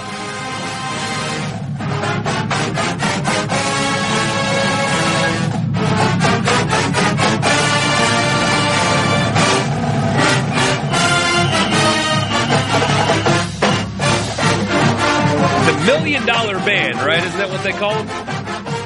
They need a little bit more $1 million players on that roster, apparently, to satisfy that rabid fan base. Alabama, team number 11. They play, you guys know where they play. Bryant-Denny Stadium is where they play on their campus right there in Tuscaloosa, Alabama. 100,077 seats, although they routinely go over that number. Honestly, I think it's a pretty cool place to watch a college football game. I don't like visiting Tuscaloosa. I like going to Bryant-Denny Stadium, though. Yeah. They've done a really nice job with it, and the game day traditions are good. It does crack me up when you go to a game there. The first time they play Sweet Home Alabama, everybody's into it. Yeah, roll tide, roll. And they're all singing. By the fourth time they play the song during the game, everybody's like, all right, yeah, woohoo, roll tide. Yeah, Sweet Home Alabama. We sang that in the first quarter, in the second quarter, and later in the second quarter. I know the song by now, guys. That fades away as the game goes on. Yeah. But otherwise, pretty awesome place to go watch a college football game. Kalen DeBoer enters, hey, Dad, if you can believe it, this is year 3 already of Kalen DeBoer at Alabama. Nick Saban has been retired for that long, and Kalen DeBoer has done nothing but win. And to be honest with you, he won last year, too, just not to the satisfaction of his incredibly rabid fan base. At Sioux Falls, he went 67-3 as a head coach, 49-1 in conference, and won 3 national championships in the NAIA in 5 years. One of the 2 years, he lost in the national championship game, and the other in the semifinal. Then he goes to Fresno State. In the COVID year, they went 3-3. In 2021, they go 9-3. Then he goes to Washington, 11-2, out of the gate. Year later, 14-0, gets to the national championship game, but came up short in that game. And then he takes the job. As people say, don't be the guy that follows the guy, blah, blah, blah. I understand where that's coming from, by the way. I get it. I truly do. But when you're the coach at Washington and the Alabama job comes open, it's hard to pass that up, regardless of who you'd be replacing. And he went there, and year 1 did not go well for their standards. They went 9-4, including a loss in the ReliaQuest Bowl. That went over well. And then last year, remember the season gets off to a horrible start. They lose to Florida State. And most people thought, gosh, he's not going to make it through the year. Then they started winning. They went 7-1 in the SEC last season. They won 11 games, went to the conference championship game. They won a playoff game in Norman before getting absolutely walloped by Indiana in the Rose Bowl. I mean, the score was gross. The game was somehow worse than the score said it was. Kirk Cignetti was feeling himself on the sideline of that game, pointing at Pat McAfee like, yeah, you seeing this, buddy? Are you seeing what my team's doing to these guys down here? And all of the goodwill that he built up last season went away after that loss in the Rose Bowl. 38-3 was the final score. Their wins last season were ULM, Wisconsin. That was a big win at the time. They dominated Wisconsin. People thought, oh, Alabama's back. Then they beat Georgia on the road, and then people thought, ooh, they're really back. They beat a good Vanderbilt team. They went to Missouri and won. They beat Tennessee by 17 points. They won at South Carolina. They beat LSU. They did lose to Oklahoma at home by 2, but bounced back with a win over Eastern Illinois. Named that mascot. Are they the Lumberjacks? They're the Panthers of Eastern Illinois. And then they beat Auburn in the Iron Bowl, a game where Hugh Freeze did Ole Miss no favors. Although I think, frankly, Ole Miss not going to the SEC championship was the best thing that could have happened, all things considered. But had Auburn won that night, Ole Miss would have played in Atlanta for the SEC championship. Alabama obviously beat Auburn. Shout out Hugh Freeze. And the rest is history. This year, new quarterback. Insane amount of pressure, although Kalen DeBoer just got a new contract for some reason. Got a new contract. The Michigan job came open. I guess he leveraged that for more money from a place that wasn't happy with him. Good for him. He's a richer man regardless. They open with East Carolina before a Week 2 game at Kentucky. Look out. Look out. I talked about that game on the podcast the other day. Yeah, just keep an eye on it. Just look out. And then they get revenge on Florida State in Week 3 at home. That's another game hit at September 19th. That Alabama's hosting Florida State on September 19th. And that is the game of third most interest in the public eye that day? At best. It's crazy. And then we don't even know the Big Ten schedule for that day, so yeah. Then they host South Carolina before going to Mississippi State in what the Football Schedule's website calls the Battle for Highway 82. We need a trophy. No. Not everything needs a trophy. Well, the Big Ten has a trophy for literally every single game. So that's the Big Ten thing. Well, what should the trophy be? A bit of highway that... dead raccoon. A speeding ticket. It should be a gold speeding ticket from the Gordo Police Department. Then they host Georgia before going to Knoxville, and then the third Saturday in October. They host Texas A&M before a late off week, a Halloween bye week for Alabama. That's really late. Then they go to Tiger Stadium and Vanderbilt before hosting Chattanooga. You know that mascot, but... The Mocs. The Mocs of UT Chattanooga. And then they host Auburn in the Iron Bowl. You're going to be surprised. You want to guess? It's not Dreamland. Is it A.J. McCarron's restaurant called Ajin? Ajin? No, it is not. It's a pizza place. Tuscany, but it's Tusk NY. So it's like New York-style pizza. I got to be honest. It's a very basic-looking pizza place. The pizzas look fantastic. If these pictures are accurate, if this is what the actual pizzas look like at this place, yeah. Really good. Really good. They got all kinds of pizzas. For dessert, a creme brulee cheesecake. They've got cannolis. Leave the gun. Take the cannolis. They've got that. They also got king cake, which is that a year-round thing? A strawberry-filled? It's a whole king cake? Oh, it's a whole king cake. There's no way that's a year-round. There's no way. If they're doing that year-round, we need to go shut the place down. I don't agree with that. Yeah, you can't have year-round king cake. They also have fried ravioli, which is one of my favorite things on this earth.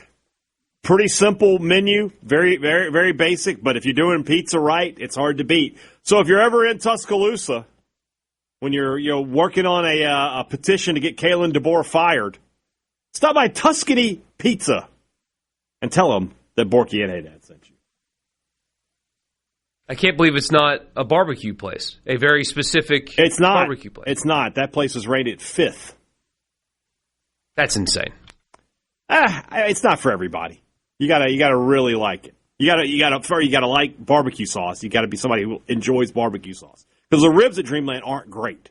They aren't the most tender ribs in the world or anything. But that barbecue sauce would make a D battery palatable. So nailed it. There it is. Also, the best appetizer in the world at Dreamland Barbecue. It's a plate of white bread and a cup of barbecue sauce, and it's free. So it's the best appetizer you can possibly get. You don't have to pay anything, and you get white bread and barbecue sauce. Sounds It's healthy. delicious. Yeah. Sports Talk Mississippi. That's team number 11. You guys are going to love who is up for team number 10. Oh, no. America's favorite football coach. No. On the countdown. Batten down the hatches. Women and children first. When we come back.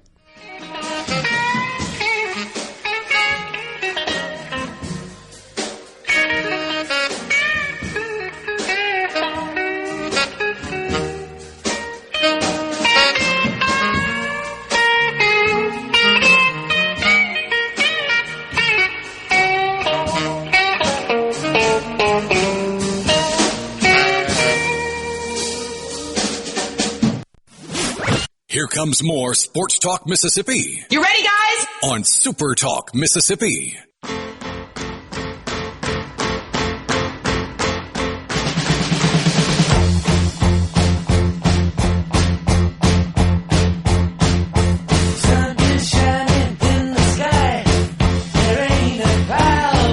Welcome back, Sports Talk Mississippi. Borkey and Hadad with you. Team number 10 on the countdown of 100 teams in 100 days is one that all of you are familiar with. We stay in the SEC, the house that Jacob Hester built.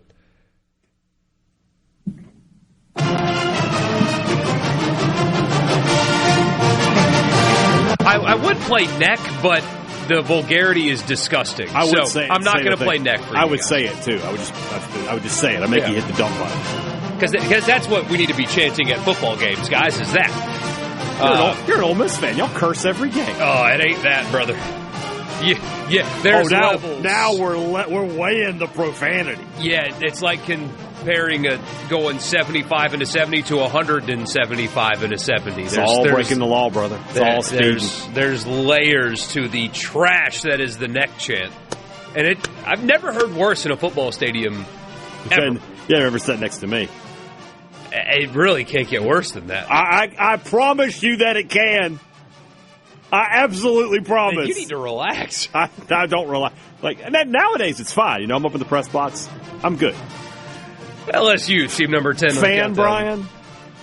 He make a mechanic blush. Of 100 teams in 100 days. Tiger Stadium What is number? where they play. Number 10 is where Oh, my goodness gracious, yeah. 102,321 seats. They've had a harder time selling it out lately. Apparently, game day logistics and stuff are just a nightmare to the point where people stop showing up. We'll see.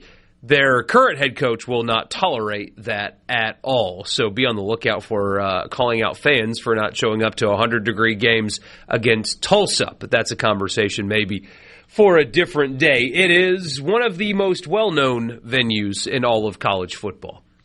It's known for its noise. It's known for Greg Sankey and every TV executive allowing them to play every game at night, regardless of circumstance. And no, truly, though, it is one of the more intimidating places to go play in the sport, and that is Tiger Stadium. No question about it. And I mean, I feel like we've talked enough about LSU, especially today, but they are a super interesting team. They are a really good program, and say what you want about Kiffin. Say what you want about him. He's interesting.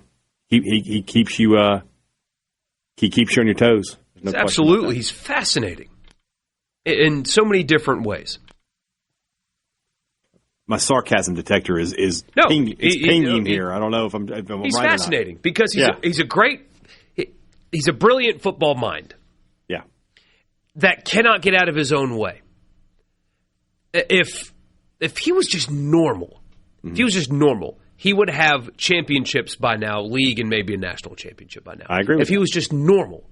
But there's something about him that is so good that can win games and do so well and put a compelling product on the field. And also, he talks about admiring Pete Carroll and Nick Saban so much and does things that will never let him get there, even though he is talented enough to do that. It's fascinating. The end of last season, fascinating. And burned it to the ground on the way out. And I don't think he's done trying either. I mean, that's going to come back up at some point. I don't know what's going to be in John Talty's book. I have not a clue. I have not only have I not seen it, I have no idea what he's going to write about. But I do know that I'm going to read it. I'm fascinated to figure out what he found out and what he wrote about. Because I don't think John is going to write a puff piece like what you got from ESPN and Ryan McGee in the middle of last season. I don't think that's happening here. I don't know that for sure, but I would doubt it. Anyway, last season they beat Clemson on the road in the season opener, 17-10. Weird, kind of ugly game, but they got it done. They beat Louisiana Tech 23-7. Wasn't that the game where Brian Kelly called the media spoiled for asking questions about offensive performance? Or was that after the Florida game? I think that might have been after the Florida game where they won 20-10. But either way, during that season before he got fired, Brian Kelly said people were spoiled. I believe that was last season. But they couldn't score in their first 3 games, but they did win them all. They beat Selah, Southeastern Louisiana, before going to Ole Miss and losing. I figured you knew that one off the top of your head. Yeah. Especially with the baseball, because they play baseball against State and Ole Miss sometimes. They lost at Ole Miss, but they bounced back with a win over South Carolina, and then here's where Brian Kelly lost it. They lost at Vanderbilt. And even though that was a good Vanderbilt team, they didn't play well that day, and it was game over. They lose to Texas A&M pretty badly at home, and then it was really over after that. They lost at Alabama for good measure. They did beat Arkansas by a point. They beat Western Kentucky by 3. They lost at Oklahoma in a game that they probably should have won, but they did not, and at that point it didn't really matter. And then they went to the Kinders Texas Bowl, where they lost to Houston in the season finale, where their new head coach showed up for a half and left at halftime. And they said that he left because he had to go recruit. I'm sure that was the exact reason for why he left a meaningless game at halftime. That's correct. This year they open with Clemson at home. That is a game that has pressure all over it for Dabo Swinney. Now, Lane needs to win that game too, I guess, but that's his first game in a new place. Dabo loses that game, and fire Dabo is going to be the only response coming out of the East Coast version of Death Valley. They settled down after that with a game against Louisiana Tech and then the Magnolia Bowl, Week 3, LSU at Ole Miss, 6:30 Central kickoff in what will be one of the most intensely hot environments that the sport has seen per capita ever. Per capita. No doubt about it. I've been to Baton Rouge many times. Oh, A&M, McNeese, you know McNeese. Yeah, the Cowboys. The Cowboys. And then they go to Kentucky, they host Mississippi State. They go to Auburn, and Football Schedules calls it the Tiger Bowl. Football Schedules, I don't know if any of you are in our listening audience. Delete that. That's not the Tiger Bowl. Nobody calls it that. No. Have their off week before hosting Alabama and Texas before Lane Kiffin makes his second return to Knoxville. And then they end the season in the battle for the boot in what looks like possibly the most dangerous rivalry trophy out there. If that ever gets dropped, someone's losing a limb. Yeah. All right, never mind the weight of it. It looks like it would cut through steel. So, I've been to Baton Rouge many times. Enjoyed many great meals there. My favorite restaurant in the SEC, I don't care what TripAdvisor says, my favorite restaurant in the SEC is the Chimes. A restaurant where if you don't even have to order an entree to have a great meal. You get an order of boudin balls, you get an order of blackened gator, you get an order of crab fingers. You're good. You're good. Also, at the bar, they'll give you a shot of gravy if you ask for one. Ask me how I know. They also have one of my favorite entrees in all of the world, the Catfish Purdue, fried catfish smothered in crawfish etouffee, a favorite of mine.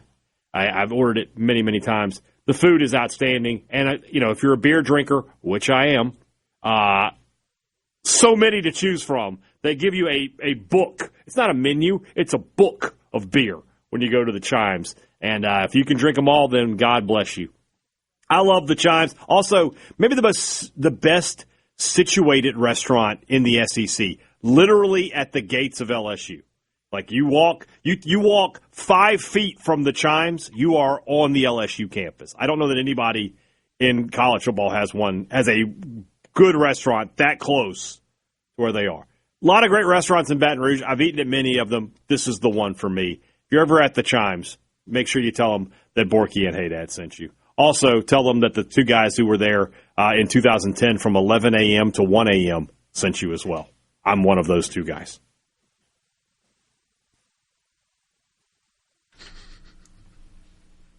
Sounds like fun. I just remember walking, like the cab showed up and we couldn't all get in the cab. So me and one of the other guys were like, we'll go back in for a minute. We walked back in and the manager was like, are you serious?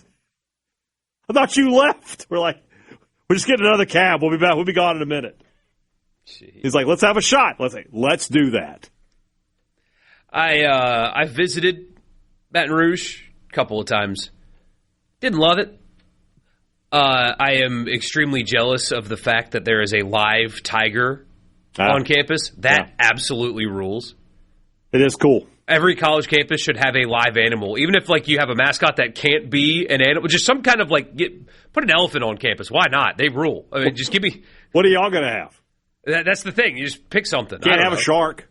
I mean, you could. You can't keep a shark in captivity. Yes, you can. No, not a real one. Not like a great white. White. There's other intimidatingly large sharks. But I mean, I went to the Georgia Aquarium, and they had hammerheads and tiger sharks and bull sharks all in the same enclosure. Bull shark? But yeah, a great white has never survived in captivity. They've tried, and for whatever reason, they can't make it work. You can go back to the bear. There's been a bear terrorizing homes in Rankin County recently. Really? Yeah. Well, there you go. LSU, team number 10. What a fascinating everything that they are all the time. I mean, you got the governor involved in media rights and definitely not a pyramid scheme. And somebody asked, how did you know about the shot of gravy? I ordered a shot of gravy. It was. I didn't take into account how hot that was going to be. Oh, geez. Bad idea. We'll wrap the Delicious show up with you next.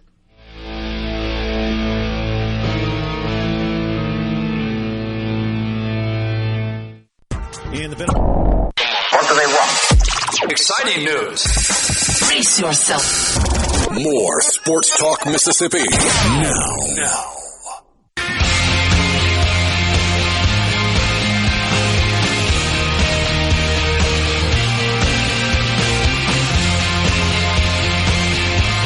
All right, so that judge in Louisiana's order supposedly enjoins SEC rules.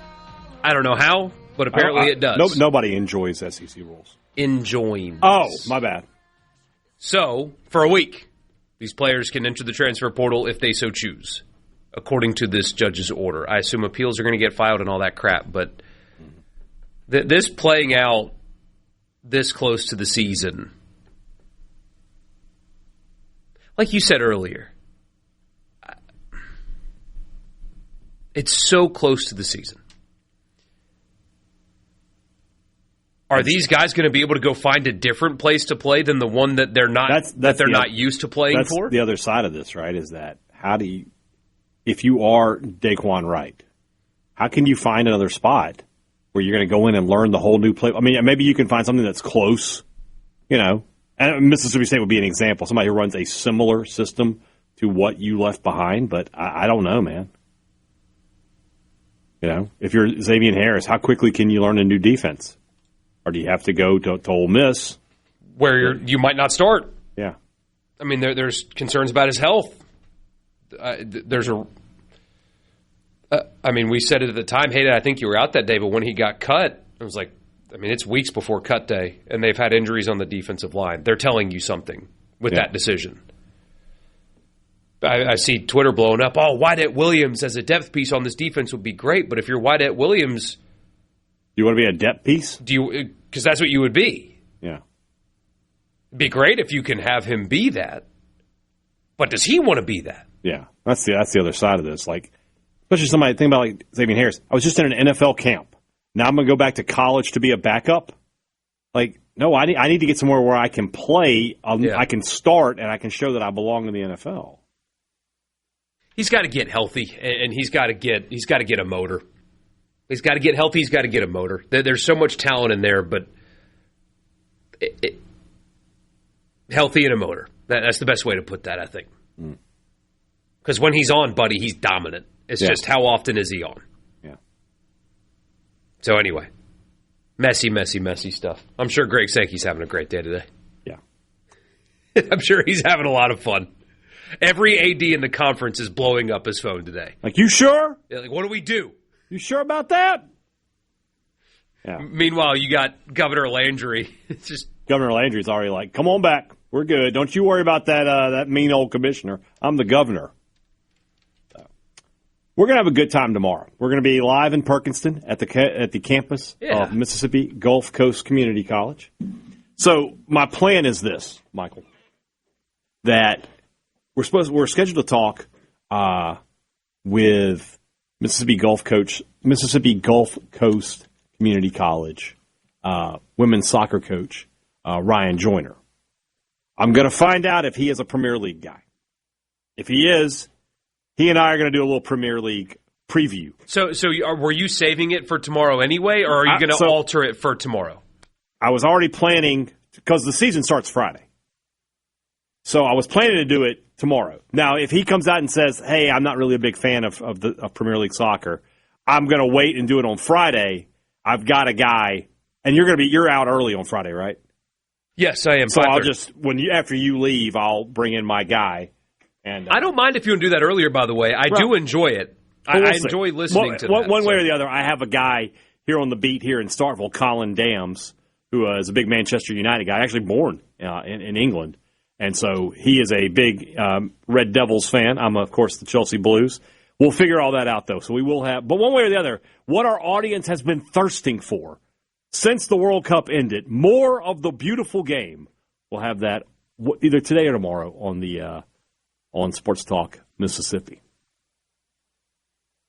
How in the world are these guys eligible? First, I'm hearing of this because a judge in Louisiana earlier today made... Same way everybody else is eligible. A judge said so. So here's my question now, though. If you're Mississippi State, just do it.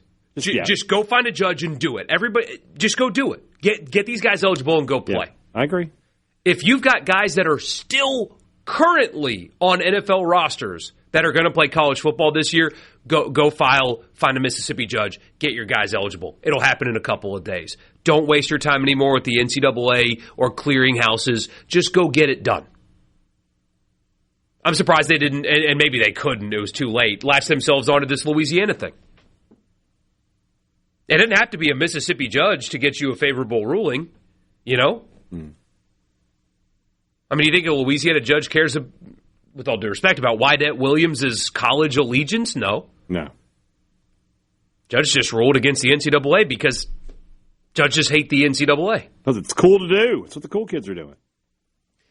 More Hadad. I assume a lot of training camp discussion coming your way. Very little of this discussion that we just had. Very little of it. It really doesn't impact Mississippi State, which... Not yet, no. I hope that everybody in Starkville is like, you know what? We tried to do it the right way. Let's just go do it. Yeah. We'll see. Thunder and Lightning coming your way after the news. We'll be live in Perkinson tomorrow. See you there and see you then.